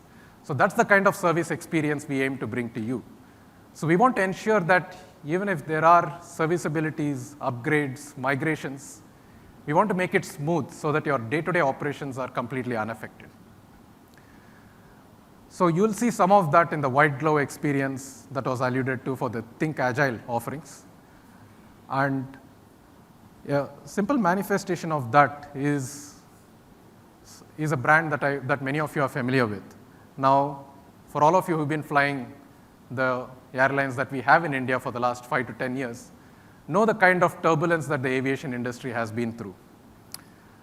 And in terms of turnaround, there are very few stories that are comparable to that of SpiceJet. As recently as 2014, they had successive quarters of loss. That's not new news for any of you. Most of you must have read of these news in the papers and so on. But from 2015 onwards, there's been a remarkable turnaround, right? So SpiceJet has grown in profits, has grown its customer base, market share, but very crucially, it's improved its on-time performance so significantly that it pales the statistics provided by some of their more famed competitors. Now, in all of this transformation that SpiceJet has undergone, their IT transformation has played a significant role. Previously, what SpiceJet used to have is 2 disparate data centers in 2 different cities. They had over 75 servers, all of them running the multiple applications that the airlines needed. And none of these were cloud optimized, which means they could deliver no level of efficiency that you're used to from a public cloud, let alone a private cloud. So when SpiceJet called us to take a look at their infrastructure and see how best we could optimize, the obvious solution was to consolidate. Now you can consolidate in two ways. One way is to go the traditional way, go for a large monolithic compute piece, and then put a large SAN storage solution, and then the related networking pieces. But if you did that, it would mean that SpiceJet would also have to invest in a new set of skills to manage this environment, particularly storage skills if you're going into a SAN environment. And SpiceJet was very clear. They didn't want new investment in their IT resources. If anything, they wanted to reduce the workload on their IT resources so that they could spend more time on newer business initiatives rather than maintaining the current infrastructure. So keeping that in mind, the other alternative we came up to for SpiceJet was consolidation through hyperconverged using our Nutanix solutions. So what we did with that solution was to consolidate the 75 servers into 16 servers. That, of course, purely in itself brings down the amount of data center space that it takes, a lot of benefits in terms of power and cooling, but that's purely superficial. The other part of the experience that SpiceJet had was, for all of their applications, they couldn't afford a downtime on even one single one of those applications. If any application went down, it could mean that the plane could not take off. So with our services team, what we ensured was the migration of those applications was very, very smooth as far as SpiceJet was concerned. They had 18 terabyte of data sitting in one city, which had to be migrated to the new infrastructure in another city. And we did that over a period of 24 hours. Typically, a migration of that size takes you 7 to 10 days. This was completed in about 2 days. And in all this while, none of their applications went down. So that's the service experience for them in terms of how the transition was made. While all of this is great from the internal CIO's perspective, what does it mean for their business users? Now, when a business user wants to deploy a new service and they request their development team to come up with the right tools for the new service, in the traditional way, they would have procured new infrastructure, new servers which might have been delivered 6 to 8 weeks later. And after that was deployed, they wouldn't even know how much the utilization is, whether it was worth the investment, did they over-configure, did they under-configure.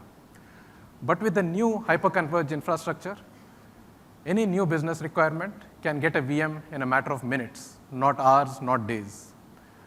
And as the workload starts stabilizing, if it needs more capacity, it can be quickly provisioned up. If it needs lesser capacity, it can be provisioned down. But even so, the real proof of the pudding was in terms of how these new business requirements of applications exist with the older applications.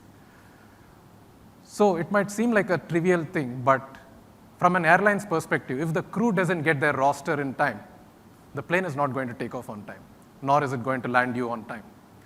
So it meant that any application that existed had to coexist with any new application that the DevOps team was putting in place.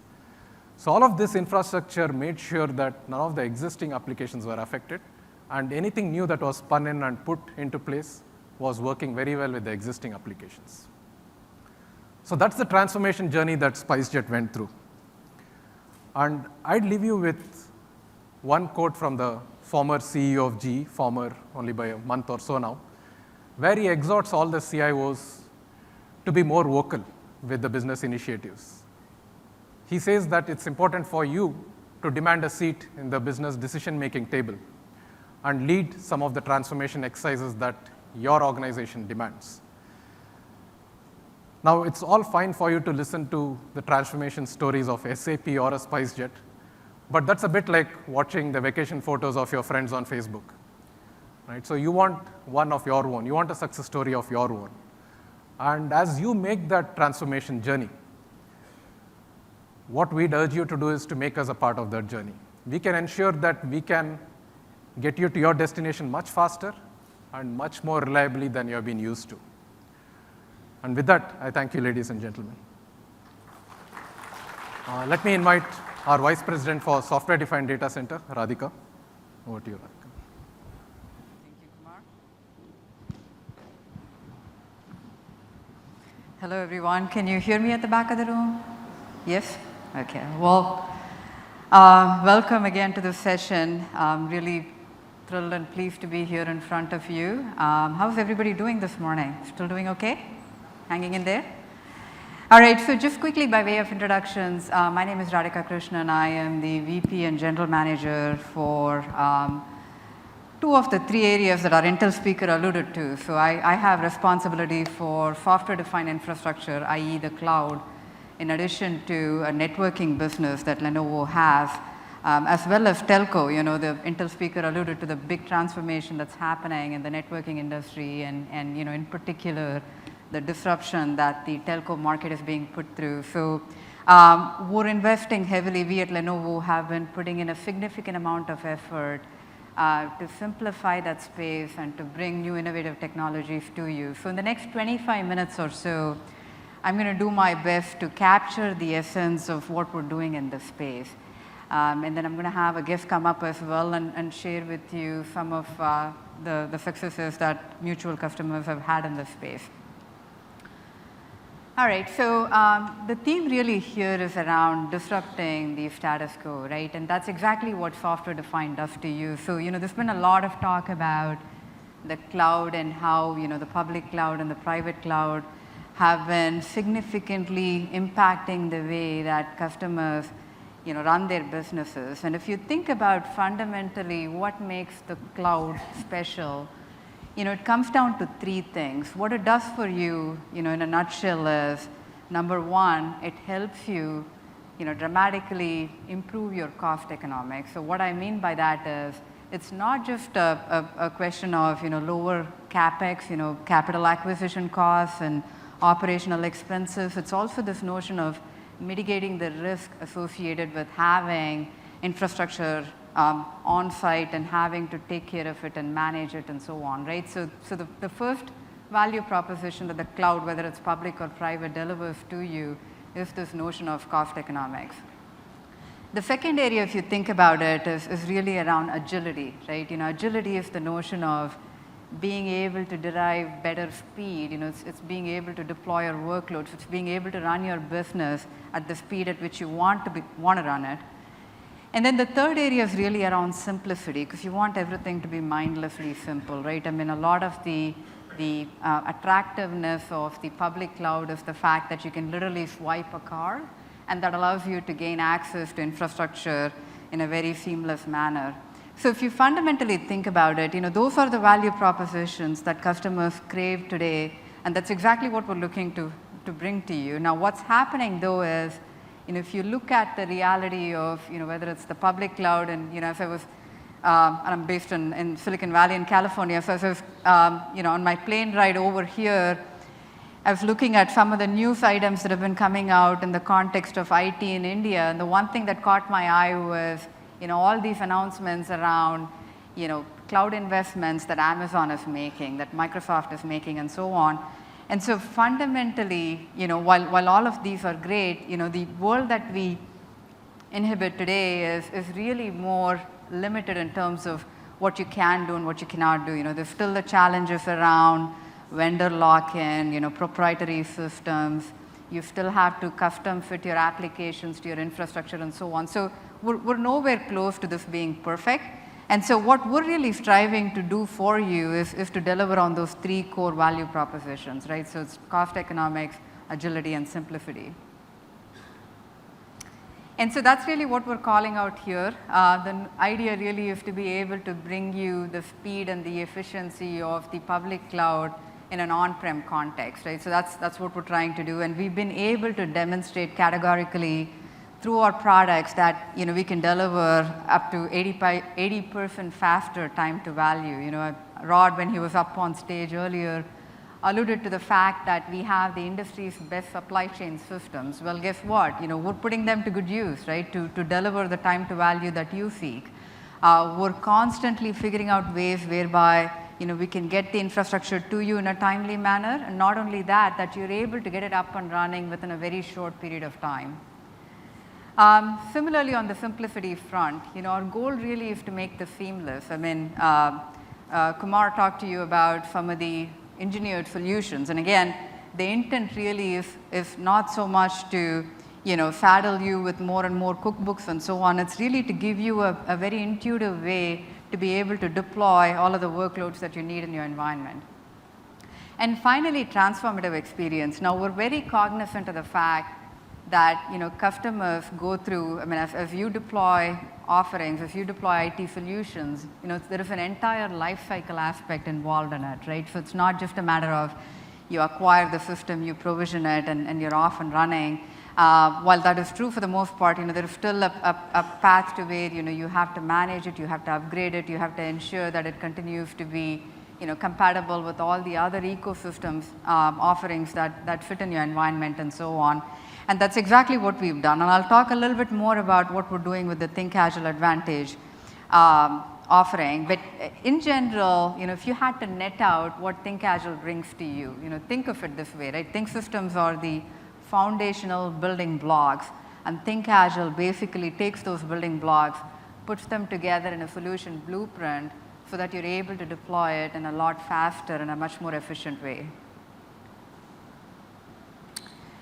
So I'm super excited to share with you, we have, this is it's an emerging area, we all talked about 25 years of Think system or 25 years of x86 server. Think Agile is a relatively new set of offerings for us, and we're very, very excited about how quickly we're seeing traction in this space. We've had several product announcements that we're looking to make here. We've had significant successes already in this space. So in particular, I want to kick off by talking about what we're doing in the hyperconverged arena. I suspect a lot of you in the room, if you haven't already deployed hyperconverged, are actively looking at it, right? It's a very interesting way of consuming infrastructure. Now, I'm going to go a step further and say it's not so much about the form factor itself. It's not so much about the fact that compute and storage reside together or they're converged. It's really more around the notion of converging or simplifying the entire data center, right? And so that's exactly what we've done. We've collaborated with Nutanix, and we've brought forth our HX series of platforms. The really cool thing is, considering these are appliances, you really want to have a way of being able to manage both the hardware capabilities as well as the software functionality in an integrated form. So that's exactly what our platforms do, what our appliances do. Kumar talked about the transformation that happened in SpiceJet that was enabled by our Think Agile HX platforms, and we continue to see significant successes in this space. Now, building on that, I'll also go on and say, while hyperconverged, very effectively simplifies and delivers value in the compute and storage realm, you have networking as well that you have to contend with, right? And clearly, networking gets dramatically transformed as you move to a software-defined world. Increasingly, you're probably looking at your data centers and you're going, it's not the big mammoth scale-up systems you're having to contend with. These are mostly scale-out type of environments. Intel came up and spoke about processors and how they're transforming. So essence of it is, you have much more of network traffic that is flowing east-west as opposed to north-south, right? You don't really, if you think about your traditional model, your three-tier model where you'd have compute and storage and network, your network traffic, would flow from compute through storage. And then there was another set of traffic that flowed between the compute nodes. Now, what is happening fundamentally with some of these transformations, enabled by software-defined, you have much of the traffic flowing east-west, and so there is this transformation that is needing to happen in the networking arena as well, which is fundamentally what we're focused on. We're really looking to simplify that whole ecosystem for you. I'll talk a little bit more about what exactly we're doing in this space in subsequent slides. But before I do that, I wanted to pause for a second, and I wanted to bring on stage Sunil Mahalo. He's the Managing Director for Nutanix. Welcome, Sunil. Thank you. Thank you so much. Thank you. Thank you so much. Really glad to have you here. So can you say a few quick words of introduction? Sure. So first of all, thank you, Radhika. Thank you, Sumir and Vivek. I think it's an absolute pleasure to be here on stage at the Lenovo Transform event. You mentioned a little bit about Nutanix and our journey with Lenovo. For the lack of kind of maybe a little bit of history about Nutanix and how the company started, I think, I don't know how many of you know, but the company is not that old. It's just a 7-year-old, 8-year-old company. It's been around from 2009, 2010. And now, obviously, we lead the whole HCI and hyper-converged infrastructure space, and that's what people like to call. But to be honest with you, we don't like the word hyper-converged, right? And I'll tell you why. It's like calling your phone a smartphone, right? I think we fundamentally believe the infrastructure needs to be smart.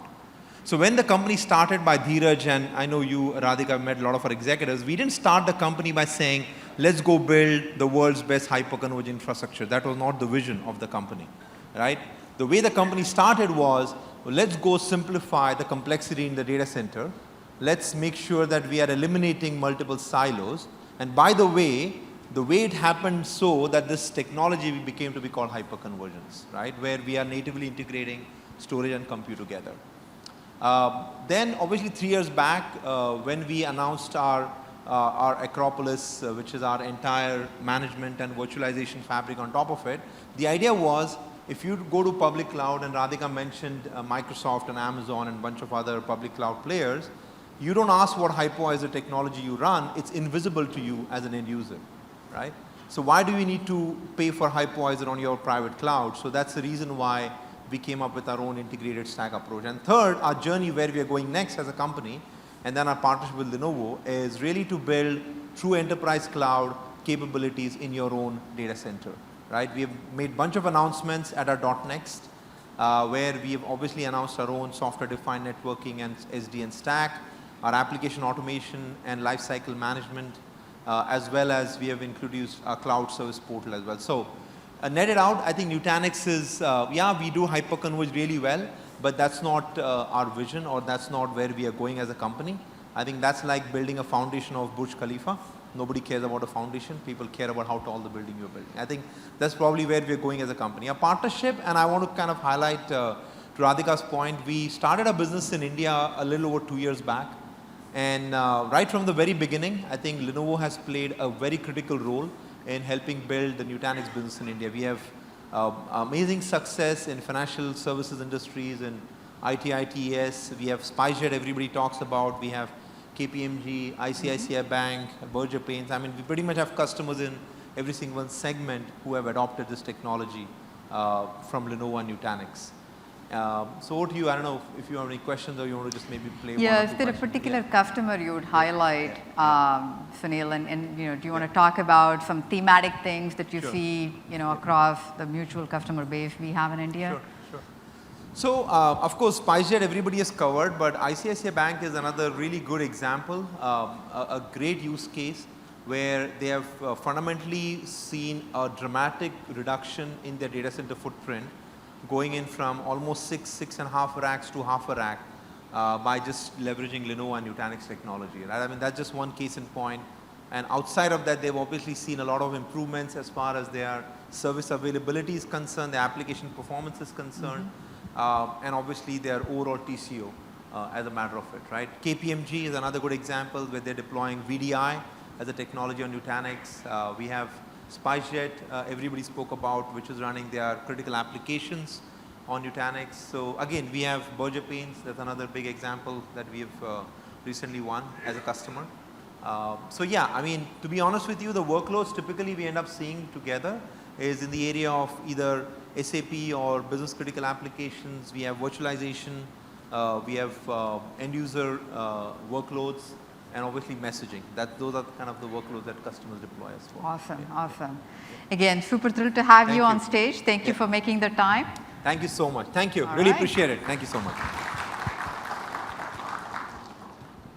All right, it was great to hear from Sunil about the joint successes we've been having. Now, we also recognize that customers need choices. So to that end, you know, we're continuing to expand out our portfolio of Think Agile offerings. One of the things we were also extremely proud to announce is, you know, in partnership with Microsoft, we were rolling out the Azure Stack offering, which many of you have probably heard about. You know, just about every discussion around hybrid cloud until recently has been, you know, it sounded like something from a sci-fi movie, right? You know, it sounds great on paper. It sounds like something you would want to do at some point. but neither the technology nor the cultural implications have quite fit in. Now, truly Azure Stack, we believe, breaks the mold. So, it gives you the ability to truly, deploy across a wide variety of use cases where you need that hybrid nature, right? Whether it is, bursting into the public cloud or whether it is, actually having to support multiple copies of data in both sides. So our Azure Stack offering has been announced now. So if you're a Microsoft Windows customer and you are looking to deploy this, we have a lot of technical expertise as well as offerings to help you do exactly that.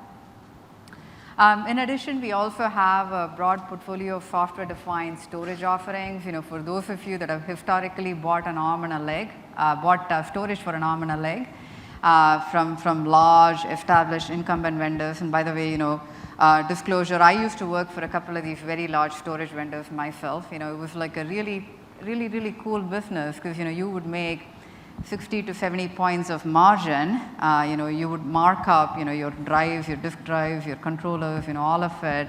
Even though they were fairly commodity in nature, you could mark it up and you could sell it to customers, and customers would buy it because it gives you all the reliability and the quality and so on that you're looking for. Well, this is going back to the point that Lenovo is not bound by any of those legacy businesses. We actually can truly invest in something like software-defined storage where you don't have to pay a premium, a markup for buying disk drives or upgrading it and so on. Software-defined storage truly transforms storage economics, right? It gives you the flexibility that you need, it gives you the scalability that you need, the simplicity that you need without having to pay a huge premium for it. And we have a fairly broad portfolio of offerings, so it spans whether you're doing object or file or block, you can leverage Lenovo offerings to deploy. We're also partnered up with VMware. Many of you may have heard of vSAN or virtual SAN. And so, we have ready node configurations that many of our customers on a worldwide basis are deploying today. And these are customized depending upon whether you have a compute-heavy environment or a storage-heavy environment. And finally, going back to the point that I made earlier, we fundamentally believe the next frontier that needs to get resolved is networking. You are going to encounter this if you haven't already. If you're used to buying networking from an incumbent vendor, you need to brace yourself because those networking architectures and tools and techniques were developed, a few decades ago, keeping in mind a legacy model where everything flowed north to south. As we move to more of the scale-out world, you are going to need networking solutions that give you that visibility, that offer you policy and control and so on. And so that is an area that we're investing pretty heavily in. So for those of you that didn't know, we actually have a data center switching portfolio that I would strongly encourage you to take a close look at. Kumar touched briefly on this. We have very tight integrations with our servers and storage, with our hyperconverged offerings, with our software-defined offerings, and with our high-performance computing offerings as well. So, if you're a customer that is looking at Lenovo on any of these fronts, I would encourage you to take a close look at what we bring to the table on the networking front. In particular, there has been a pretty heavy emphasis around integrating it into a solution format, right? So it's not, all these silos of storage and compute and networking you're having to deploy. We know that you want to deploy these as pods, right? Similar to what you do in the cloud world, right? And when you go deploy a workload on Amazon, again, you're not thinking about the infrastructure backing it. It all comes together seamlessly, and that's exactly what we're looking to do here. In particular, I'll call attention to a new capability that we rolled out that seems to be really resonating extremely well. In the hyperconverged realm, what we're really doing is making networking invisible, if you will, right? Historically, as you add more VMs, as you add more workloads, you had to go in and, make a lot of manual updates on the switching side. So that's the frontier that hasn't been tackled yet. And so we've put in place a lot of automation here. Those of you that are networking specialists in the room will particularly appreciate the fact that you don't actually have to go into your switch and make any updates. There's no VLAN updates for creation or so on, because that is all being automated here. I touched on the fact that Lenovo is investing pretty heavily in telco as well. Those of you that have a telco slant in the room, you probably know that there is a massive disruption going on here, right? Most telcos are looking to emulate a lot of the benefits that hyperscalers and enterprise customers have been able to leverage with virtualization. And so there is this heavy move toward moving away from customized networking hardware and more toward a virtualized model, basically enabled by technologies like software-defined networking, as well as network function virtualization. So this is an area that we're investing pretty heavily in. We're partnering with a large ecosystem of solution providers in this space. So if you're used to working with a Palo Alto Networks or a F5 or what have you on the actual networking functionality, where you used to deploy all these pizza boxes, you can now afford to move a lot of that functionality onto server x86 based hardware, and then really leverage the flexibility that comes from virtualization. So those of you that are telcos in the room, I'd love to connect with you offline and talk more about some of the challenges you're having and how Lenovo can help you here.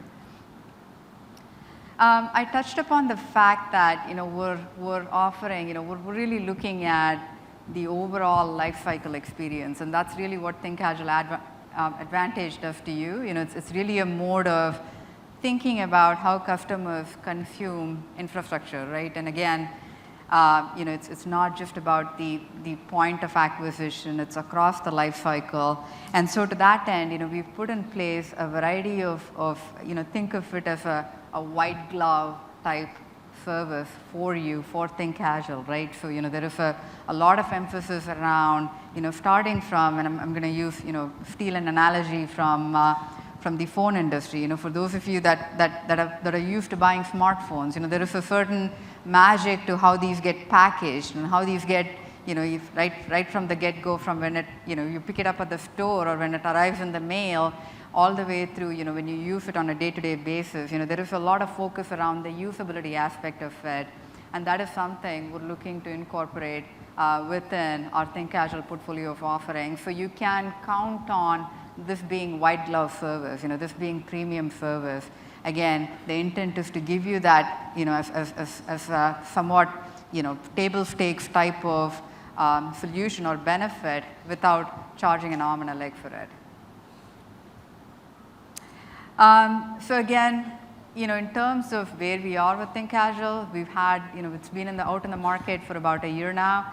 Lots and lots of success. We talked about some of these customers, again, irrespective of whether these are small, medium customers, all the way to some very large banks and retail stores and online trading companies and so on. We've had uptake across the board. We're very excited with what ThinkAgile can do for our customers, and we would love to continue to hear from you, because we want to continually improve it and learn from you and make it better, so that it fulfills all the needs we talked about early on around cost economics, agility, and simplicity.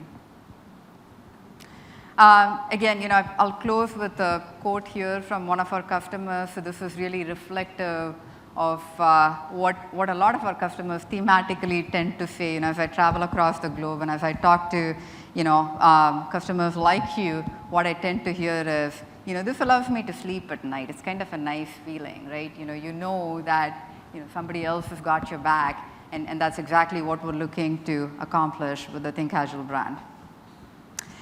So with that, I want to say, definitely take the time to check out our new ThinkAgile solutions. We have a wide variety of collateral and content on our website, so do take the time to look at it. With that, I'm going to say thank you very much for your time. Really appreciate it. And again, I'm around during lunch if you want to come by and have a chat about any of these topics. With that, I'm going to introduce Scott Tees now. Scott's going to come up and talk about our high-performance computing and AI offerings. Thank you.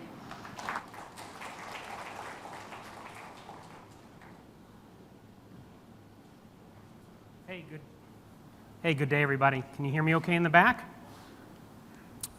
I am really excited to be here. This is my third trip to India this year. I come here for a couple reasons quite a bit. One is we have a really good HPC team. Here, whenever they ask, I come. But also, India is one of the governments around the world that is really investing in HPC as a differentiator. It helps you compete against your global competitors. And it's really beautiful to see that happening and see it continue to emerge. So I feel really fortunate today. I feel really fortunate today. You got to hear from my good friend Kumar on what we're doing to accelerate on our portfolio. You got to hear from Radhika on what we're doing to disrupt how people view the data center. I'm a bit biased, but I think I've got one of the most exciting talk of the day. And what I'm going to do is I'm going to spend my time talking about how our customers are using our IT, Lenovo and our customers are using our IT, our HPC and AI to discover kind of new possibilities, to take on new challenges, and to solve problems that we didn't think were even solvable before. So let's go ahead and get right into it. And what I'd like to do is I'd like to start with a discussion on cancer. Now, cancer sadly affects far too many of our lives, and we're not going to dwell on the negative side of cancer. What we're going to do today is we're going to talk about a really exciting field of study in cancer called cancer genomics. Cancer genomics is the study of the science of cancer, the disease of cancer at the DNA level. So think of it as studying cancer at the most basic DNA level so we can understand how this disease starts, what causes it, how it progresses, things like that. So to really understand DNA, we really kind of have to start with what is DNA? We've all heard about it. DNA is the essence of what makes up all life on our planet. Essentially, it's the stuff that determines our eye color, our hair color, our height. It really makes up everything about it. But what is it? What it really is you can think of it as sort of almost like an alphabet. Characters in a certain sequence give us meaning or give us a definition of who we are. So if I compare that to like the English alphabet, we all understand that. That's got 26 letters from A to Z. The letters themselves don't have any meaning until you put them together, and then they have meaning. So the average word in the English language is about 5 syllables, five letters. So words like please, human, thank, those are 5 words. The letters themselves have no meaning, but when you put them together, they have meaning. DNA is exactly the same thing, but its alphabet is only 4 characters. So it sounds like it'd be very simple to kind of understand and go deep with DNA since it's such a simple alphabet compared to the English language. The problem with DNA is that it takes 6 billion individual letters together to create meaning to give us one gene, one genome. And that's where things get really complicated. Trying to look through a sequence that long with that much detail is incredibly intensive. It takes a lot of computing power. Now, why do we want to do this? Why do we care? Why do we want to look at it? Well, one of the things about our genome is that healthy genes have a certain characteristic. When something changes, when something goes wrong, we call that a mutation. That mutation is what causes cancer. That mutated gene will replicate itself and it'll replicate the cancer and over and over and again, and it starts to spread. And that's what causes cancer. So if we can analyze the genome, find those genes that are causing the mutation, causing the change, maybe we can treat cancer better, we can predict it, maybe in the future we can stop it altogether. Now to have the horsepower, the computing power, the data handling capability to look at something this complex, you need a supercomputer. Oops, that went one too far, I'm sorry. You need a supercomputer, so I'm having a little trouble here. I need to go back. There we go. You need a supercomputer. What you're looking at here is in Barcelona, Spain. This is at Barcelona Supercomputer. And this site is the host site for a project called CLL. CLL is the Chronic Lymphocytic Leukemia project. This is one of the more common cancers that affects us. In fact, sadly, this type of cancer could affect as many as 5% of the world's population in their lifespan. So that's a very high percentage. The goal of this study was to analyze as many genes as they could, compare data across all these genes, and look for commonalities that said this is the kind of gene that's going to cause a mutation that's going to then lead to cancer. So they analyzed 20,000 genes, each with 6 billion letters in the sequence, and they isolated the mutations down to only 4 genes. Now, because of that, they're able to now treat this cancer better than they ever have been able to before. This research is going to continue. So at some point, hopefully, as we get faster and more computing power in that center, we'll get to a point where we can maybe even prevent this cancer, at least predict it and try to treat it before it even happens. Now let's talk about this picture a little bit. This is a data center, and it probably doesn't look like any data center that you've seen before. It's a very unique data center. As I mentioned, this is in Barcelona, and the picture you're seeing here is not a fake picture. This is actually in an old church. It's in a 19th century Catholic church that was decommissioned or deconsecrated back in the 1960s or the 1980s, I believe. And what the team did was they built a glass data center inside of this chapel. It is a very beautiful, we call it the most beautiful data center in the world because it's an amazing thing to go look at. The ceiling is glass, the walls are glass, and it's a showpiece for all the country of Spain to have people come through and see this center and talk about the kind of research like the CLL project that they work on there. It's a very great story. Now, this is just one example, but the beautiful thing is we have examples from all over the world of our customers doing like amazing things with HPC and AI on top of Lenovo gear. In the US, we have a famous university called Notre Dame. They're taking data in medical files from 36 different nations, and they're trying to work to use that data to find trends and information to eradicate malaria. And that'll help people all over the world. In Europe, we've got a very, very big site. This is our largest warm water cooled data center in the world. They've got about 13,000 warm water cooled computers, actually water going inside of the server, taking all the heat from the server and piping it out. There's no fans in these servers or anything. The data center is as quiet as this room is. That system there does a lot of different things, but one of the great things it's doing is figuring out how we can mitigate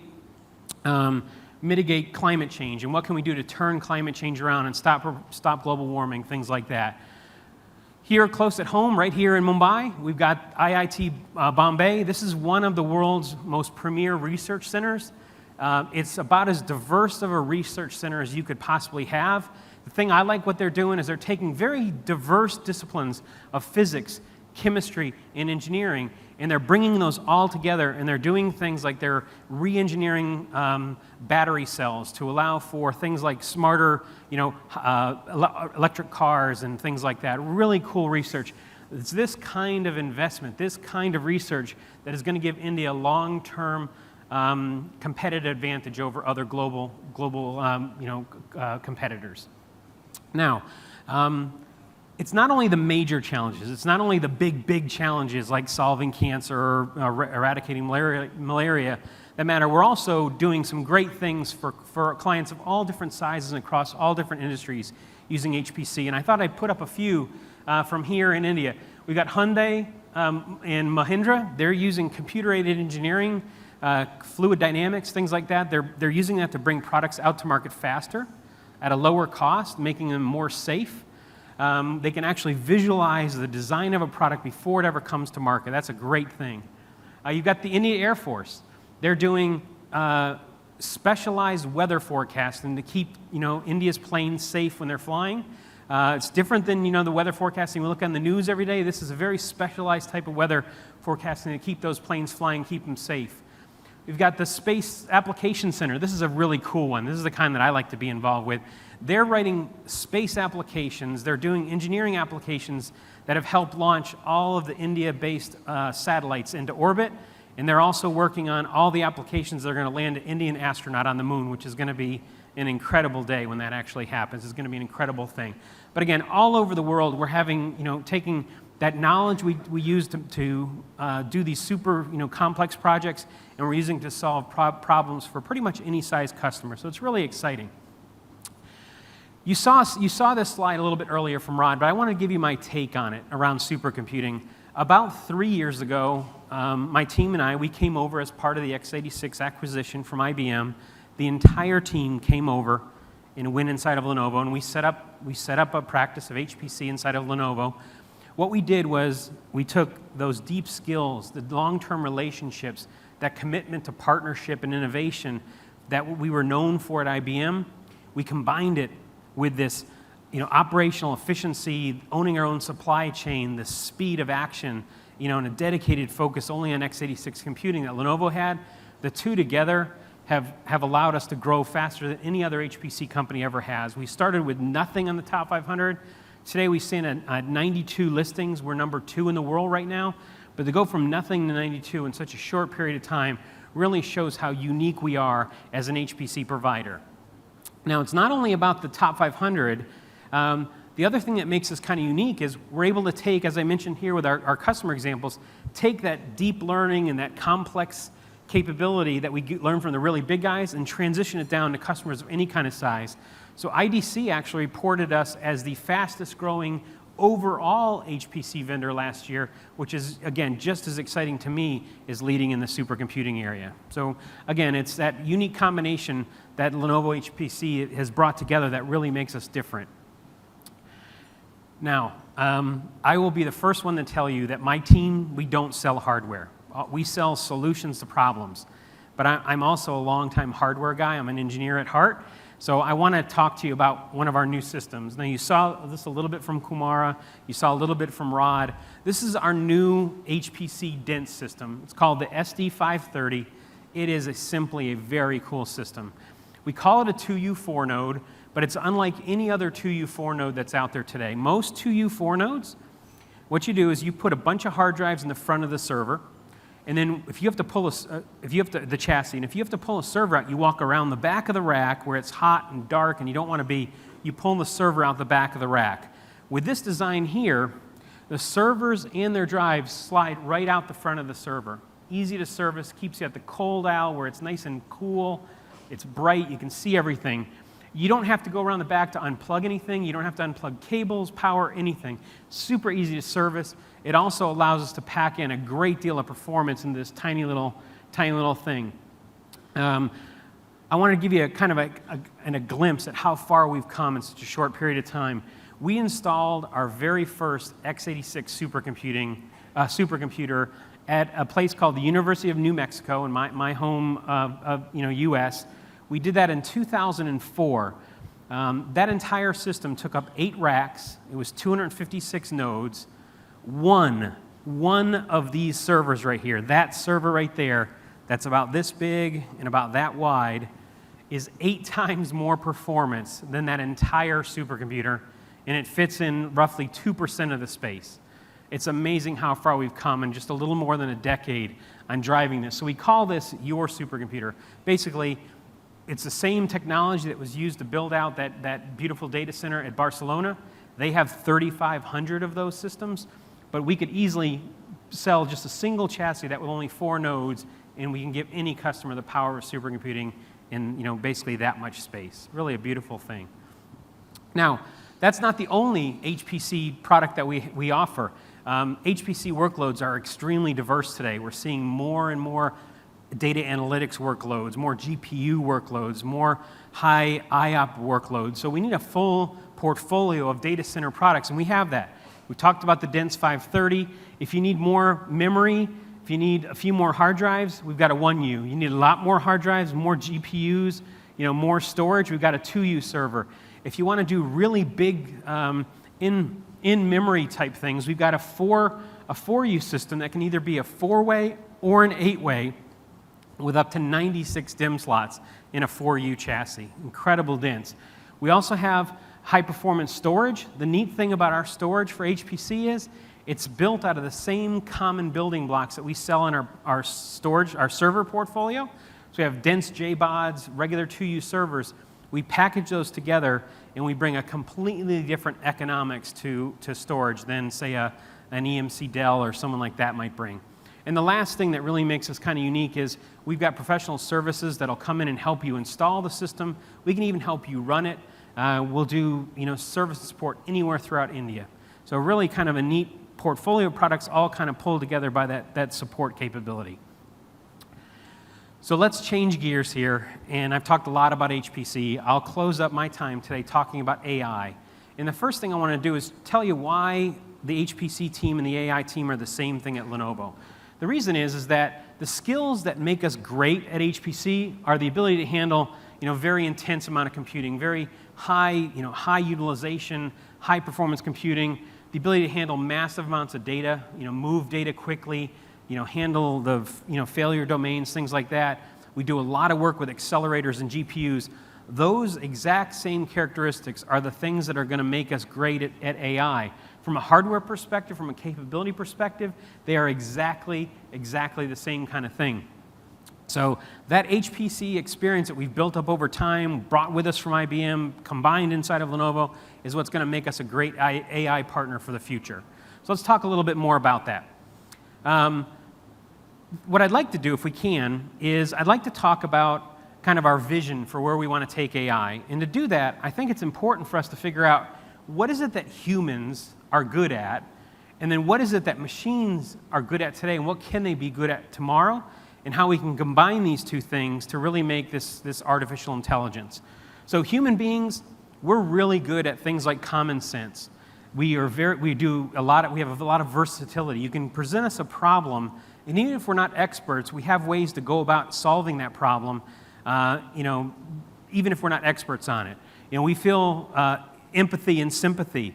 We're intuitive. We're like, okay, I see these different things coming together. I bet you this is going to happen based on what I'm seeing. Very intuitive. And the last one that we do extremely well is around creativity.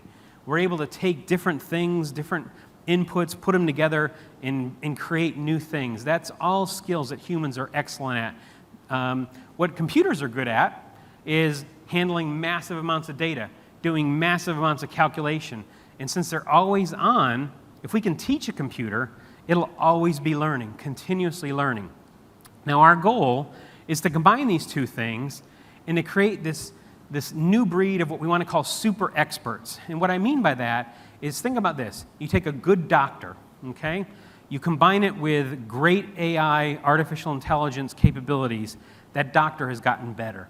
You take a good engineer, you give them the ability to take advantage of AI architectures, AI engineering things to help them make better decisions, smarter decisions, to look at more data, and now I've got a super engineer.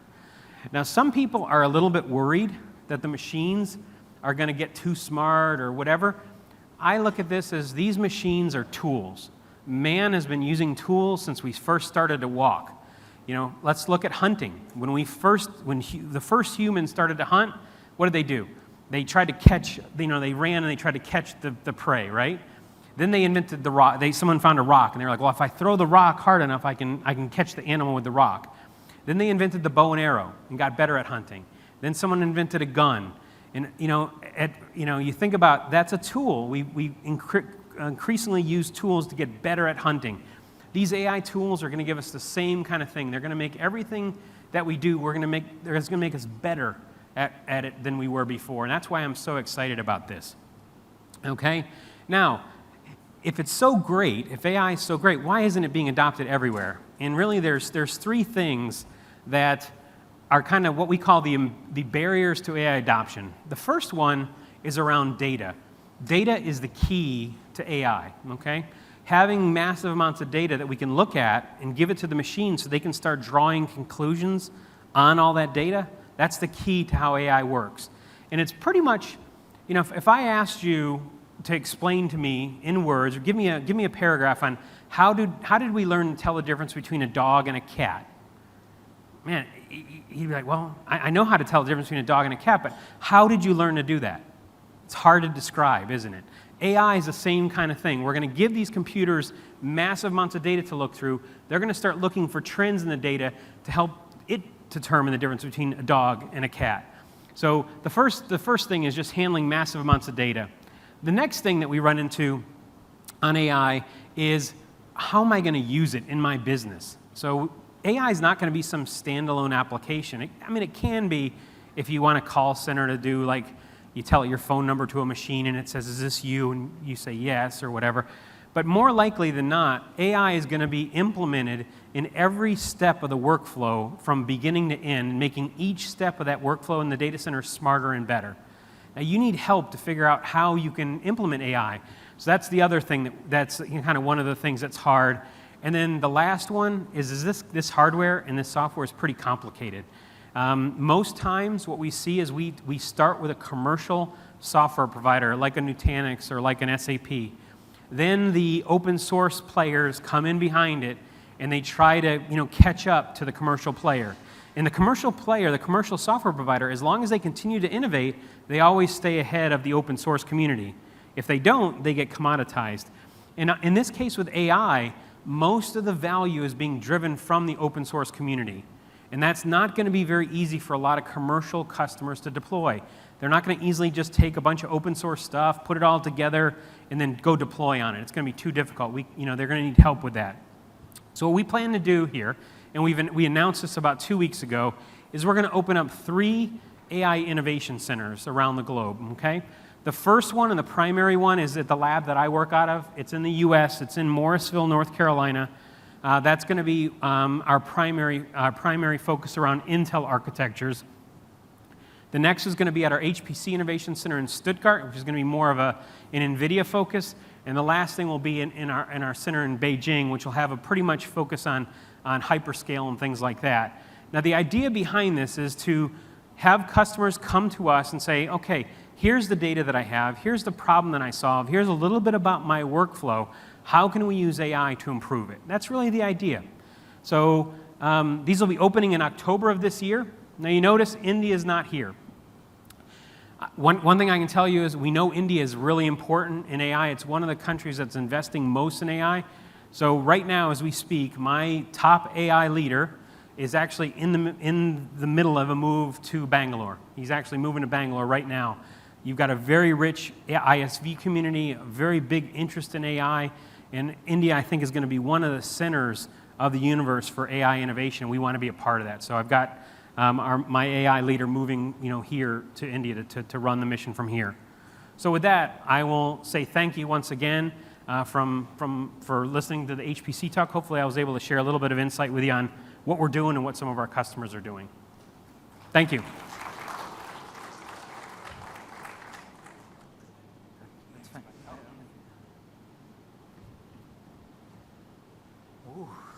Thank you, everyone.